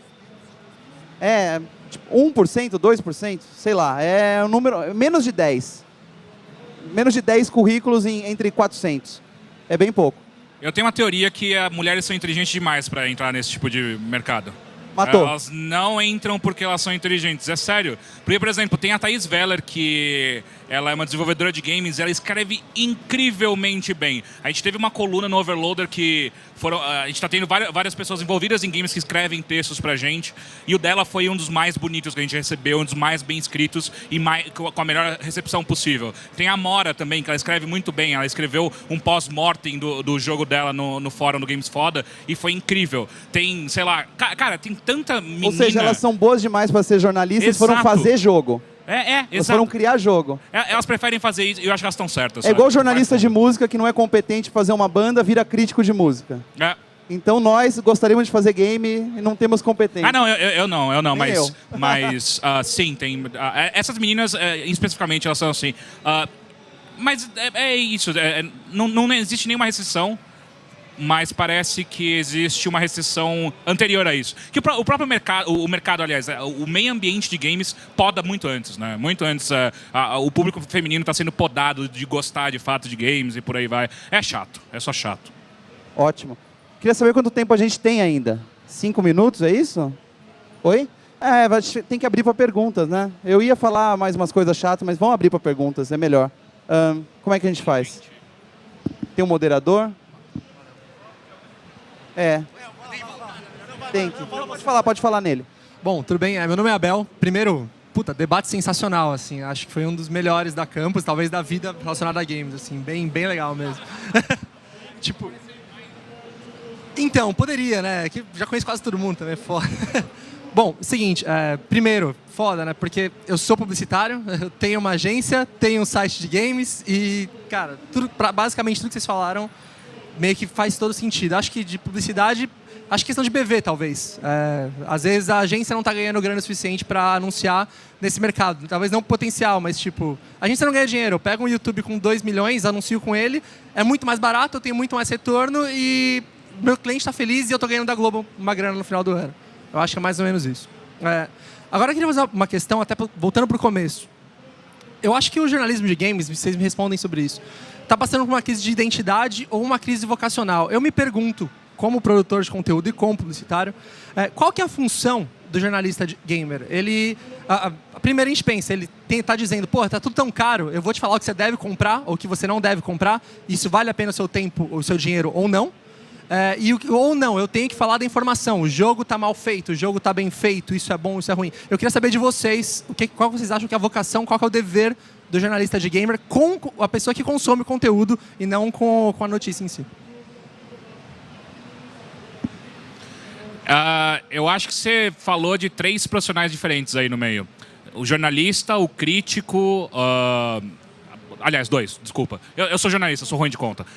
São 2 profissionais diferentes aí, o jornalista e o crítico. Obviamente que a maior parte das pessoas aqui fazem as 2 profissões meio que ao mesmo tempo. Só que se você olhar para jornalista de cultura, tem um cara que faz o report e tem um cara que faz o crítico, que é o crítico de fato de cultura. E eu acho que isso é uma diferença básica e necessária para o mercado. O que eu sinto a crise do jornalismo hoje é que a gente não tem jornalista trabalhando em games. A maior parte, obviamente excepcionando aqui as pessoas, porque eu sou muito legal, a maior parte das pessoas são fãs, antes de qualquer coisa. É fã de videogame. Eu gosto tanto de videogame e não consigo fazer um game, eu vou trabalhar com um jornalista que é próximo disso. E que é irritante você ver isso, porque é muitas pessoas que simplesmente não sabem ser jornalistas antes de qualquer coisa. Não, eu não gosto da separação que existe entre jornalistas e jornalistas de games. Por que é separado? Qual é necessariamente a diferença tão clara entre essas 2 profissões? O jornalista, que é o cara que vai falar sobre política, sobre cultura, sobre economia, e o jornalista de games. Por que é diferente? Eu não enxergo essa diferença. Eu acho que falta jornalista. Ponto. Se o cara conhece games e quer trabalhar com isso, incrível, acho da hora, cola aí. O que falta é jornalista, só isso. E críticos também, mas aí é o cara que precisa se especializar melhor em crítica. Eu acho que boa parte dos jornalistas de games, não só no Brasil, mas no mundo, não são bons críticos. É raro você ver um bom crítico de verdade de games. Então, tem tanta coisa aí no meio, cara. Acho que a gente tem que lembrar que jornalismo de games, uma das formas que começou no Brasil, foi a necessidade do dono da locadora explicar para os moleques que colavam na locadora dele o que eram aqueles jogos que estavam na prateleira. Foi assim que nasceu a Pro Gamer, foi assim que nasceu que o Fábio... Gamers. Pro Games. Foi assim que nasceu que o Fábio Santana entrou, né, em jornalismo de games. Quem não conhece o Fábio Santana foi quem organizou todos os palcos de games aqui no Campus Party e hoje ele está na Capcom. E então começou com isso que você falou, esse guia de compras. Hoje a gente, como a cultura de games cresceu, o mercado cresceu, e a gente amadureceu e a gente não precisa mais falar como se fosse um guia de compras. A gente pode falar de forma subjetiva das coisas. Eu acho que entre todos aqui eu sou o que apela mais para isso, que eu vou para esse lado mais do espectro do subjetivo da coisa, assim. E eu sempre, por exemplo, quando eu estava no Kotaku, muita gente reclamava em comentários falando: vocês não dão informações sobre o jogo. Eu falei, porra, eu tô te contando com outras palavras, como um escritor, talvez não como tanto um jornalista, mas como um escritor, qual que é a experiência de você passar por esse jogo. Talvez eu esteja te contando na forma de um haiku. talvez seja essa a forma, mas eu estou te passando o importante. Se tem alguém nesse grupo que faria isso, é você, cara. Sério, só você. E eu ia achar da hora. Mas então é isso, entendeu? Tipo, são as formas como você enxerga os jogos, assim. Eu não tenho uma formação jornalística, eu venho de cinema e eu faço quadrinhos e escrevo roteiro. Então eu tenho uma visão muito de contar histórias do jornalismo, assim. Isso é fácil também eu falar porque eu não sou jornalista, mas eu acho que o maior erro que jornalistas cometem hoje em dia, não só em games, mas em geral, é que eles não sabem contar boas histórias. Eles só querem, essa é a informação e é isso que aconteceu. Tá, mas por que você está falando isso? Qual que é a história por conta disso? Assim? E eu acho que no jornalismo de games a gente tá tendo essa oportunidade de mudar isso e de poder mostrar esse outro lado. E a gente só tem o que ganhar com isso, na verdade. Não tem que ficar preocupado como se fosse uma crise de identidade, como você falou. Só uma coisa, quando eu falo que falta jornalista, não é a formação formada em jornalismo. Se tem uma faculdade inútil nesse mundo é de jornalismo. Não façam ela nunca. Faça um curso, faz uma faculdade de geografia, de história, de game design, qualquer coisa. Depois você entra numa redação e você vai aprender a ser jornalista. E a ética jornalista, todo mundo fala, não, porque na faculdade você vai aprender. Não, é bom senso. É só você não ser babaca que você não vai errar a sua ética jornalística. Mas, enfim, quando eu falo que falta jornalista é isso, não formado em... Acrescentando uma coisa, Bel, eu acho que uma das nossas funções no mercado tão maltratado como é o mercado brasileiro de games, e é uma coisa que a gente tenta imprimir no UOL, é representar o interesse do leitor. Porque eu entendo a importância da parte crítica, mas eu já vejo a parte crítica de games muito comoditizada. Não faltam informações em formatos, idiomas, se você quiser saber se o Dying Light vale a pena ou não, porra, né? Tem milhares de opções. Mas acompanhar atrasos em pré-vendas, preços que aumentam sem explicação nenhuma, uma empresa que deixa o Brasil com um discurso vazio, porra, e milhões de outros casos, assim, que eu acho que, pelo menos eu vejo no UOL, faço questão da gente estar em cima dessas histórias sempre. Assim, a gente, às vezes, tem até que tomar um cuidado nosso para não levar para o lado pessoal, assim, porque, às vezes, a gente vê casos que nos ofendem ou nos chateiam como jogador e a gente fica, pô, como que, sabe, empresa X faz isso ou aquilo? E... finalizando, eu vejo que a gente conseguiu criar essa tradição, porque uma coisa que acontece muito no All Jogos é as pessoas nos procurarem pelas mídias sociais falando, por exemplo, atrasou tal jogo no Submarino, vocês não podem ir lá ver, é isso mesmo, tal, não sei o quê. Submarino. E aí a gente vai atrás. Isso eu acho muito legal. Criou-se essa tradição. Eles vêm ao UOL e pedem pra gente, porque isso é uma coisa que eles não conseguem fazer sempre, apurar uma história, né? E é algo que a gente até particularmente se orgulha de manter. Mais alguma pergunta ali? Posso complementar muito rápido? Pode. Eu concordo com tudo que foi dito e vou um pouquinho além. Eu acho que o jornalista tem o grave defeito de superestimar o conhecimento do leitor, do usuário, enfim. Tivemos um exemplo aqui hoje. Estava tendo uma palestra antes desse debate e mostraram umas pesquisas de mercado e tudo mais. E aí no slide apareceu o Steam tantos %. Aí um rapaz pediu o microfone para perguntar o que era o Steam. O cara que está participando aqui da Campus Party, em tese, é a elite da tecnologia, né? Enfim, e o cara não sabia o que era o Steam. E a gente esquece, às vezes, que a informação mais básica é a mais importante que o cara precisa ter. Isso é prestar serviço. Então, eu acho, sim, que o jornalista precisa dizer para o cara o que ele deve ou... Deve é uma palavra muito forte. Orientar o que ele pode ou não investir o dinheiro dele. Porque a gente respira videogame todo dia. Então, assim, a gente sabe o que foi lançado, o que vai ser lançado, o que está em produção, o que foi cancelado, o que não foi, tudo. O usuário convencional não tem a menor ideia de 10% disso. O cara não vive pendurado na internet dando F5 para saber se a produtora cancelou. Não é assim que funciona a média dos usuários. Então a gente tem que parar de superestimar e entender que às vezes a informação mais básica é simplesmente o que o cara precisa. Então, do tipo, olha, você comprou o videogame ontem, Você sabia que tem esses e esses jogos que podem te interessar porque eles são muito bacanas? Essa é uma informação muito legal e que às vezes a gente simplesmente ignora. E eu acho que não é por aí. Acho que é tudo isso e mais a informação. De azul.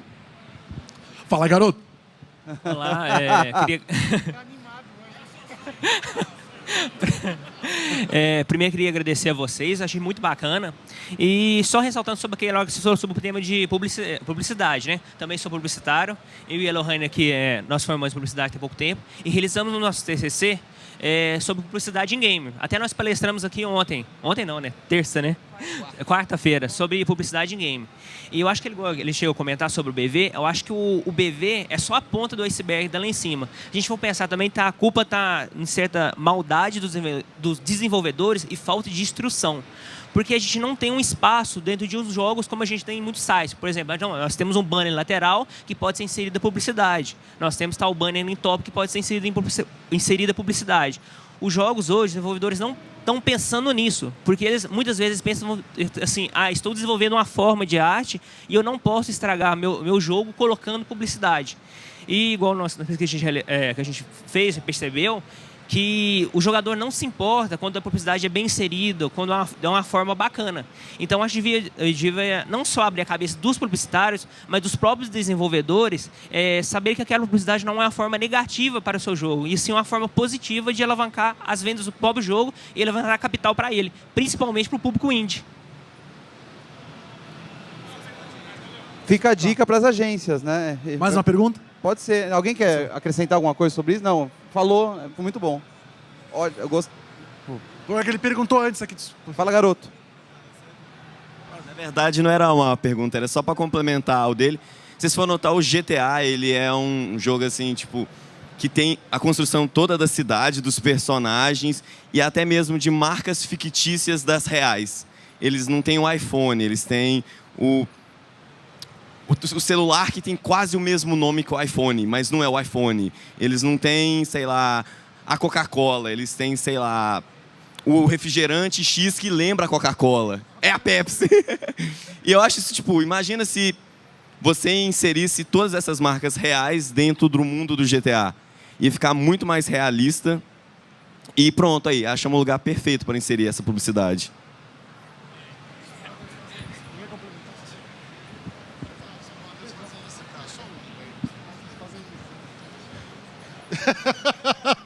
Fala, Moacir. Não sou chefe, aqui eu só estou olhando só. Eu só vou, na verdade, assim, eu quero falar para vocês aí da mesa. Putz, foi um prazer trazer vocês aqui, viu?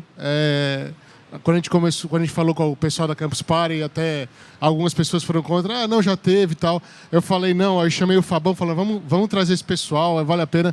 A gente, às vezes, critica tanto que esquece de elogiar. Parabéns para vocês. Eu tô sério. Parabéns para vocês. Eu acho que é engraçado assim que eu vi agora, eu peguei pouco, infelizmente, eu tava no outro palco. Perdeu a melhor parte. Tava ótimo. Mas assim, é engraçado que o que eu percebo, eu também sou meio old dessa parte, que a gente amadureceu. Então eu vejo assim que o jornalismo de games também amadureceu. Eu acho que a IGN vindo agora também é mais um canal que está vindo, é mais informação que está vindo. E eu não tenho o que falar aqui, eu só estou dizendo, eu vou falar para vocês, gente, foi um prazer trazer vocês aqui. Parabéns, só isso. Muito obrigado, valeu. Temos tempo para mais perguntas? Pedro Zambarda, por favor. Uma pergunta direta para uma pessoa só. Mais perto. Oi. Oi, mais perto. Eu queria perguntar pro Teixeira, assim, todas as pessoas da mesa, elas têm experiência, você também, mas eu fiquei curioso, assim, eu tenho acompanhado, o Overloader eu não acompanhei quando inaugurou, mas depois eu fui até o primeiro podcast, eu vi o que vocês falaram da transição, e eu queria saber qual que é... não precisa me dar números, mas assim, qual que é a dificuldade assim, de agora tocar esse lado comercial? Qual é a percepção que os anunciantes estão tendo com o produto de vocês? Eu sei que vocês puxaram o público do IG, mas aí como é que está sendo lidar com essa transição? Queria que você contasse um pouco sobre isso. Isso aí, é jornalistas se tornando comerciais. Como é que faz? A mina do Batman. Foi uma transição... Está sendo intenso, dá para falar assim. A gente conseguiu converter mais de 90% do nosso público do Arena, e não só isso, a gente cresceu. A gente é maior que o Arena hoje, que o Arena era no IG. E pra gente é uma coisa bizarra, porque antes a gente estava inserido num mundo de 40 milhões de unique visitors dentro do IG, e hoje a gente não está em nenhum lugar, a gente está maior.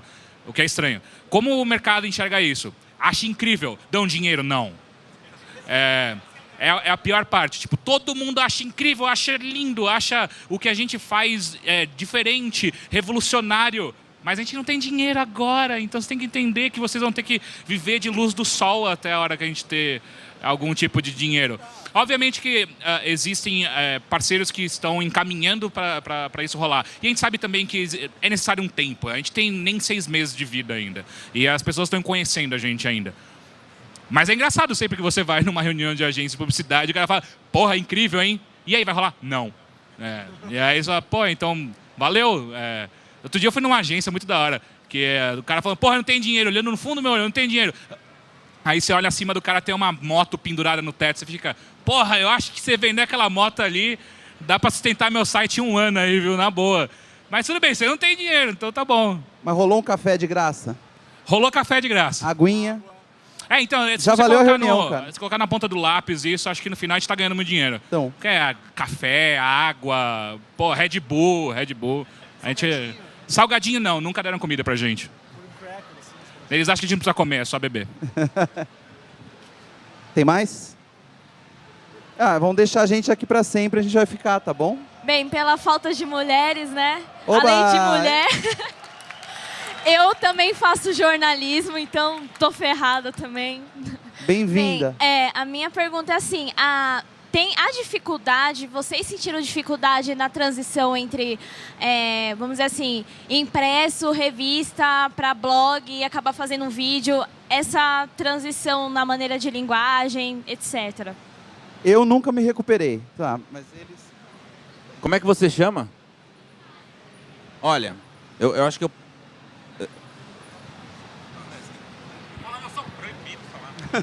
Fala, garoto. Eu acho que eu posso falar um pouco da minha experiência, que foi assim, foi absolutamente traumática. Porque eu ainda sou um redator de impresso, entendeu? É um vício que é muito difícil de largar. A minha maneira de escrever, por exemplo, quando eu tenho que escrever um roteiro, eu nunca tinha escrito um roteiro na vida. Queria ter a formação do Pedro, não tenho. Então, quando eu tenho que escrever um roteiro, por exemplo, para gravar, é muito difícil. Hoje, eu diria que eu tô 2% melhor do que quando eu comecei há uns 2, 3 anos atrás. Mas assim, você coloca no papel, você acha que tá tudo uma maravilha. Aí você vai gravar. Tá uma merda. Entendeu? Porque as palavras que você usa no texto não funcionam no oral. Fica horroroso, fica travado, enfim. Acho que é uma dificuldade. Então, eu diria que hoje eu estou meio que tendo que reaprender a fazer textos, entendeu? É engraçado falar isso, mas é uma dificuldade que eu estou passando, mas é uma dificuldade gostosa. Eu tô no UOL há 10 anos. Eu entrei no UOL como redator e... Então, basicamente minha função, debaixo do guarda-chuva de editor, era encher o site de notinhas, né? E fazer review e essas coisas todas, né? Aí, enfim, claro, minha função hoje é outra, mas às vezes eu paro e reflito o que um redator do UOL Jogos faz hoje, né? E aí você vê o cara fazendo vídeo, fazendo áudio, saindo, fazendo reportagem, alguns aprendendo skills de edição. Lá no UOL Jogos a gente tem até uma fonoaudióloga que... Eu olho isso... cara... É isso aí. Pois é. E não é qualquer uma, não. Você conhece. Enfim... E eu acho que, na verdade, obviamente que é um desafio, mas, pô, é muito mais legal ser redator hoje do que quando eu trabalhava lá. Porque a gente não tem mais meta de notinhas, pelo contrário, a gente quer fazer reportagens bacanas, com seres humanos, com pautas relevantes. Então, acho que é um jeito... nunca foi tão legal ser jornalista da área de games, que é a que eu posso falar melhor, quanto hoje. Pelo menos essa é a minha percepção, trabalhando dentro do contexto que eu trabalho. Quero saber o que o Humberto pensa, porque ele é um revisteiro há 20 anos. A minha vez pula, porque eu nunca migrei, assim. A minha única dificuldade é assim, quando eu saio com esses caras pra beber, eles todos têm esses assuntos de internet e eu sou o tiozinho do impresso que tá ali no canto. Eu preciso fechar. Com os fechamentos a cada mês, enquanto eles têm todos os dias, né? Não, peraí. Tem uma diferença também. Ele curte todas as festas na E3, porque ele não precisa escrever nada pro online, enquanto a gente sai da feira e vai pro hotel se matar sem dormir. Não, ele curte as festas porque ele sabe curtir a vida também, né? Aí quando, tipo, todos estão no Brasil, assim, já de boa, e eu tô escrevendo e me ferrando. Então cada um tem isso, olha. Eu acho que da minha parte, não sei se vale acrescentar isso, é que eu passei a enxergar outros métodos de negócio. Que o objetivo real de todo mundo aqui, na verdade, é ganhar dinheiro. Então, fazendo uma coisa legal. Enquanto eles estão fazendo, assim, diferentes tipos de mídia dentro da internet, assim, tem o blog, tem o portal, tem podcast, tem vídeo. No impresso, a gente começou a pensar em outros produtos auxiliares, tipo guidebooks licenciados, revistas especiais. Esse ano a gente vai lançar uns livros diferenciados para colecionador. Então, assim, tem muito o que se fazer no impresso, assim. É uma área que eu não consigo sair porque ela é muito apaixonante de você ver. Você passa muito mais tempo em cima de uma coisa só. Você fica muito cuidando daquele seu relacionamento com aquela matéria por mais tempo. E, por um lado, a gente não está proibido de flertar um pouco com essa área deles, né? Tanto que a gente teve o podcast, o PlayStation Cast, que a gente adorava fazer. É o Dogão Cast, isso.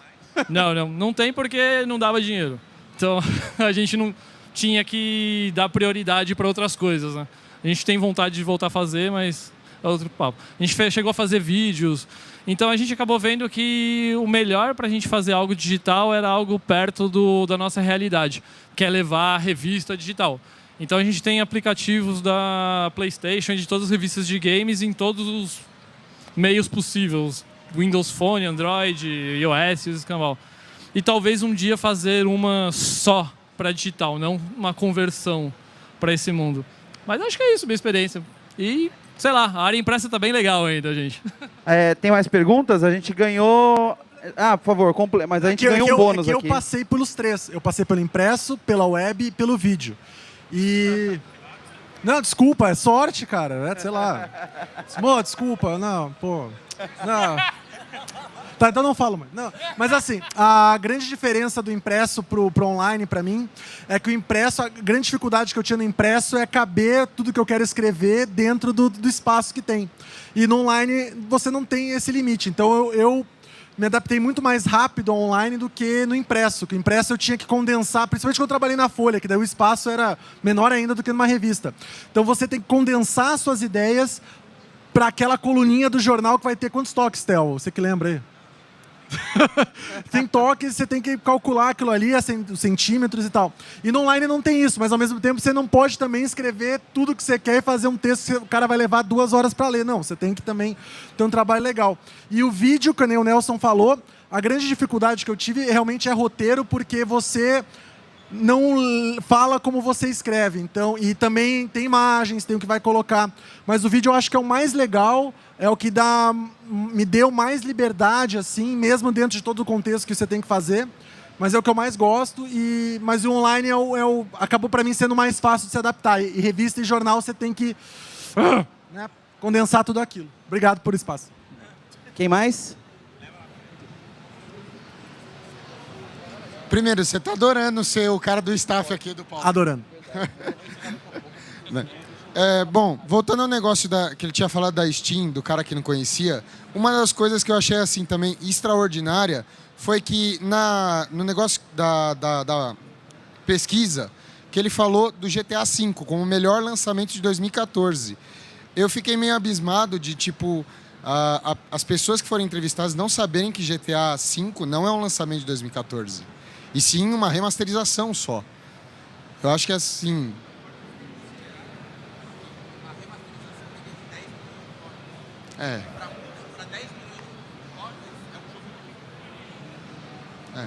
Agora eu não sei, eu já não sei se entra num quesito assim de número de cópias, se tornar um lançamento ou não. Eu concordo com a sua opinião, mas pensando pelo lado de quem comprou, o cara comprou uma novidade, para ele é lançamento. É aquilo que eu te falei, ele não tem a noção de que o jogo foi lançado em 2013, muito provavelmente sequer sabe que foi uma remasterização. Sim, mais uma coisa agora que você falou, você não é formado em jornalismo e ele falou da questão, não faça jornalismo. Porra, cara, eu tô me formando agora em outra área e tô querendo fazer jornalismo, cara. Tô querendo fazer jornalismo. Eu já escrevi antigamente para um pequeno blog e uma vez eu mandei para uma pessoa mandei para receber uma crítica.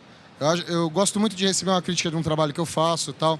Porque eu gosto de videogame, gosto de escrever, falar no YouTube até. Mas assim, quando você manda um currículo para alguém e mostra que você tem um texto bom, uma coisa boa, que o pessoal gostou, que você recebeu uma crítica boa, muitas das pessoas que recebem o currículo não dão a devida atenção. Por causa que você, às vezes, não tem nem a formação. Eu já recebi uma resposta assim até. Eu até gostei que foi realmente sincera da pessoa. Eu queria saber a opinião de vocês desse quesito. Olha, da minha parte, eu considero e gosto de trabalhar com gente que se formou em jornalismo. Porque sim, porque eu tenho esse costume, eu trabalhei, mas muitos dos meus chefes em todos os lugares que eu passei não eram formados em jornalismo e isso também não fez muita diferença para eles. Para mim fez, pode ser que para você faça, então eu acho que se você quer fazer, você tem que fazer e você não perde nada. Você não perde seu tempo, talvez você vai gastar um bom dinheiro, mas é uma questão de... É o que você aproveita, mas também é no que você utiliza o que você aprendeu. E eu acho que jornalismo na faculdade tem muito a ver com quem você se conhece, a comunidade que você forma e os contatos que você faz. É muito mais do que você vai aprender a escrever ou não vai. Não é muito bem por aí. A opinião do Caio é muito contundente, né? Eu contrariei você, cara. Mas tudo bem, a gente toma uma cerveja depois. É mais ou menos o que o Pablo disse. Eu acho que a faculdade vai te dar uma base muito legal para algumas coisas e não vai te dar base nenhuma para outras. Então, por exemplo, eu acho que a faculdade de jornalismo peca, assim como outras faculdades pecam, por não ensinar o básico de uma administração de empresa, por exemplo. Você é treinado para ser empregado, jamais para criar a sua própria empresa. Acho que alguns currículos agora têm um empreendedorismo, né? Mudando, pelo menos da época que eu fiz, não existia nenhuma base de empreendedorismo. Então, Nós somos dinossauros. Quando você começa a empreender, você dá murro em ponta de faca, porque você não sabe absolutamente nada do que você está fazendo. Não te ensinaram isso. De toda forma, eu acho que a faculdade é válida. E não, você não vai aprender a escrever bem na faculdade. O que vai te ensinar a escrever bem é a cultura que você acumulou até agora e aquela que você vai acumular depois. Pedro Falcão, formado em cinema? Não. Concordo que se você quer mesmo fazer jornalismo, se graduar... Primeiro, o curso é legal, tá? Acho que não sei se... Não, é legal. Aí... Faça jornalismo e tal. Agora, o meu ponto, eu sou como o Pablo, eu gosto de trabalhar com pessoas formadas em jornalismo também. Já fui diferente, já meio que tive a minha fase de, não importa, hoje eu já mudei minha opinião, acho que dá uma base. Eu até ampliaria o espectro para comunicação social, não necessariamente apenas jornalismo. Agora, o que eu acho pior e que me faz recomendar não faça jornalismo é só porque é uma profissão em crise grave, evidente. Assim, de identidade, né? De identidade econômica. Também. Mas de identidade também sobre para que serve, onde vamos e o que fazer. Os cortes de redação, as condições de trabalho de muitos lugares, a falta de vagas, a quantidade de nãos que você tem que dizer para as pessoas que procuram, tem uma chance e tal. E não é só aqui não, né? Não sei se vocês têm acompanhado os Estados Unidos, aí o que tem de site de tempos em tempos, de games, fechando o joystick, e aí levou com ele o Massively, que era uma vertente dedicada a MMO e tal. O Game Trailers andou demitindo pra caramba. Computer e Videogames, acho que fechou também. Puta site legal. E tá fechando, entendeu? Porque a conta não fecha, né? Então, acho que é nesse sentido, sabe? É uma profissão... a profissão muito legal, muito bacana, mas o momento é um pouco tenebroso para ela. Eu acho que eu reforço nesse sentido. Mas, de novo, eu ainda sou partidário de que você tem que fazer o que você quer fazer e ir até o fim nisso, ou até quando você quiser. Então, se é isso que você manda bala, né? O que eu senti não tendo experiência de faculdade foi que uma das coisas mais importantes, acho que as duas coisas mais importantes que você precisa ter se você quer ser um jornalista Primeiro, realmente ler boas fontes, ter boas referências. Isso vale para qualquer pessoa que produz qualquer tipo de conteúdo, isso não vale só para jornalismo. E também, como o Pablo disse, andar com as pessoas certas. Isso é importantíssimo. Isso é verdade. É verdade. Andar com as pessoas certas. Porque assim, eu acho que assim, uma das coisas mais importantes que você tem que ter o cara que vai te fazer ensinar, aliás, o cara que vai te ensinar a escrever é um bom editor, cara. E assim, isso é um problema que a gente tem no Brasil. A gente não tem tantos bons editores assim. A gente tem uma carência de bons editores. A gente tem muito redator e muitas pessoas que sabem escrever, mas a gente não tem bons editores. E é o editor que encaminha o texto, é o editor que vai levar o site para um patamar que não é só cuspir informação, entendeu? E então é isso, assim, procure boas fontes, boas referências e procure um bom editor, que foi, assim, eu tive a sorte de ter bons editores, tanto na Vice quanto no Kotaku, e então eu aprendi por conta dos meus editores, assim, quem me ensinou a escrever foram eles. Então procure isso. Temos espaço para mais umas 2, 10, 20... Duas perguntas. O resumo da ópera é ler e estude, né? Então. É isso. Fala, Emery.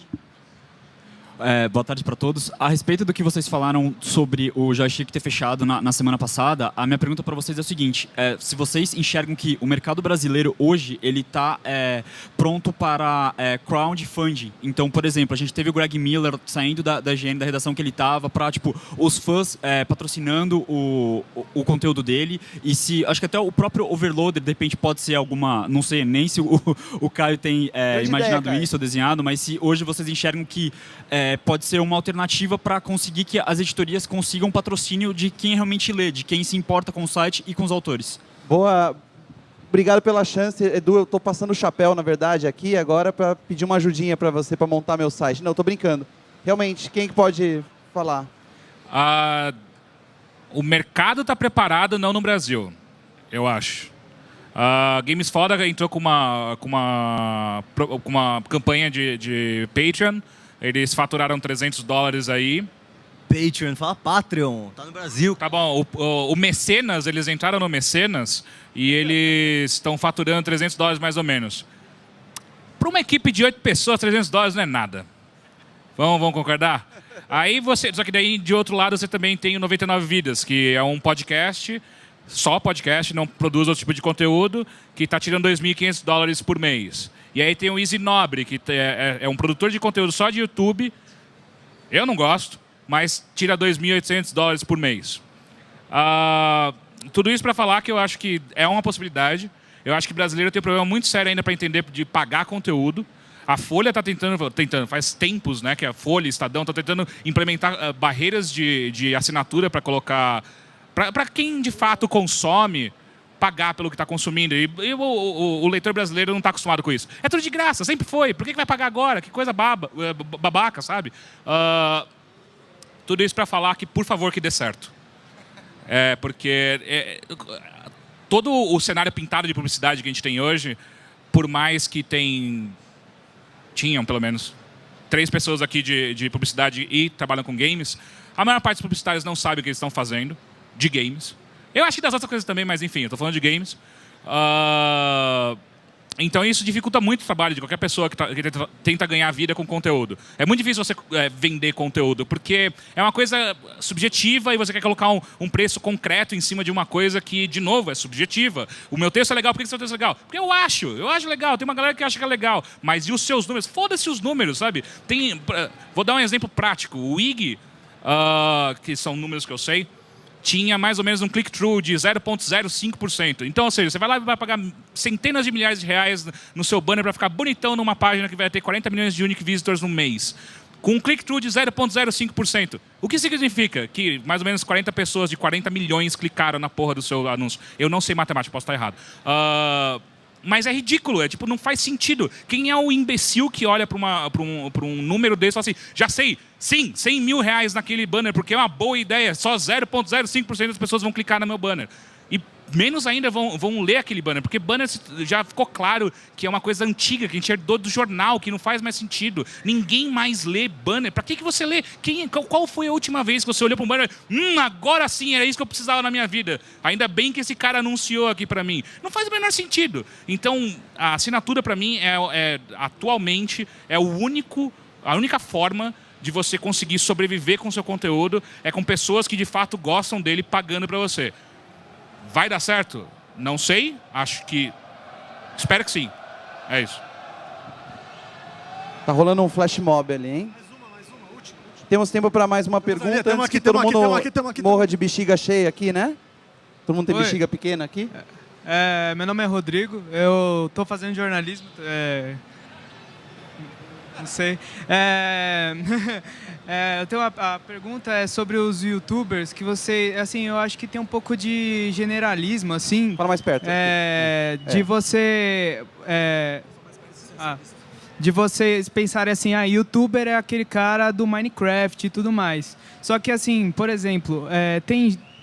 jornalista profissional que vai fazer uma cobertura de games e eles também erram na cobertura. Eles falam coisas erradas e tudo mais. E até youtubers se aprofundam muito mais do que profissionais da área. Tipo, o Zangado, no youtuber, às vezes eu vejo os vídeos deles, ele se aprofunda mais do que, às vezes, em alguma cobertura. E até tem agora uma crise assim de identidade, porque às vezes o jornalista de games está virando youtuber, como é o caso do Greg Miller, que ele saiu da IGN para virar um youtuber. Então, assim, vocês acham que tem um pouco se generalizar e tem uma crise de identidade aí de youtuber e jornalista, assim?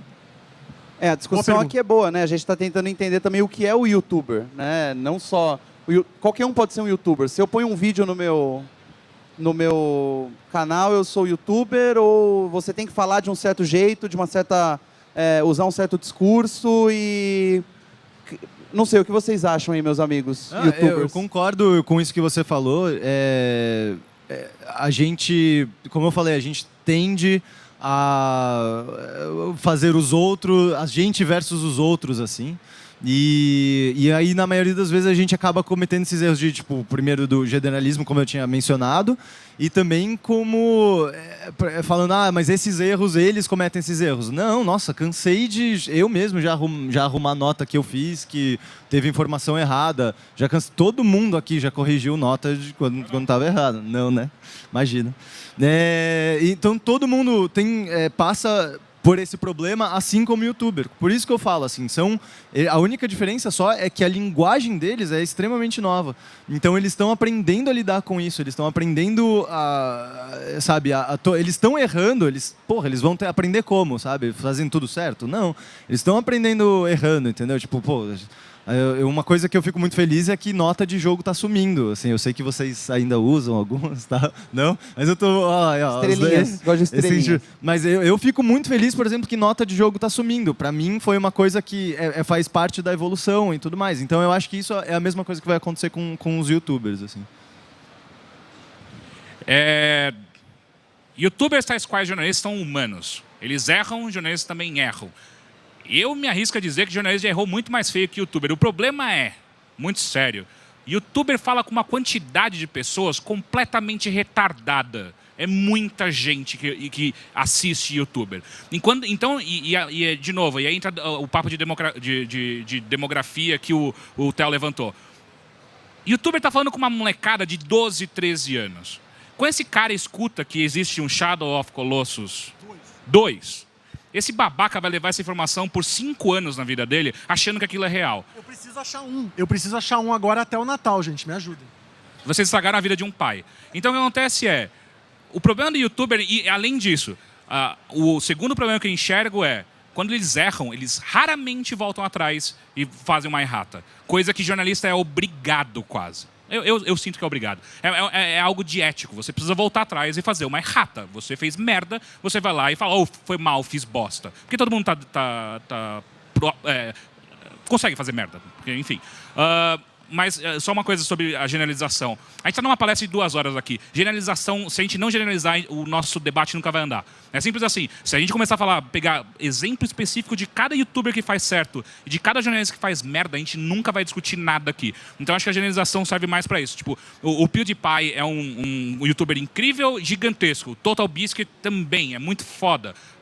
Tinha um cara que chamava no Brasil, que eu pagava muito pau para ele, que era um moleque Ludobardo. Ludobardo era um cara fudido, ele fazia análises incríveis, coisas que eu não consigo fazer. E agora parece que ele simplesmente desistiu disso e voltou e virou um Minecraft youtuber aí. Então assim, a gente acaba generalizando, acho que de uma maneira só pra gente conseguir entender o bicho com quem a gente tá lidando. Mas sim, obviamente, sempre vão existir pontos fora da curva, pro bem e pro mal. Gente, eu agradeço a presença pro debate mais longo da história da Campus Party. Eu acabei de receber essa informação aqui. Provavelmente foi o debate mais longo de jornalismo de games nessa Campus Party. Eu quero agradecer Gustavo Petró, Caio Teixeira, Pedro Falcão, Humberto Martinez, Theo Azevedo, Nelson Alves Júnior. E você? E eu. Pablo Biazar, galera. Palmas pro Pablo. Obrigado a vocês e que o debate continue. Valeu. Boa noite e até a próxima. Valeu, galera. Valeu.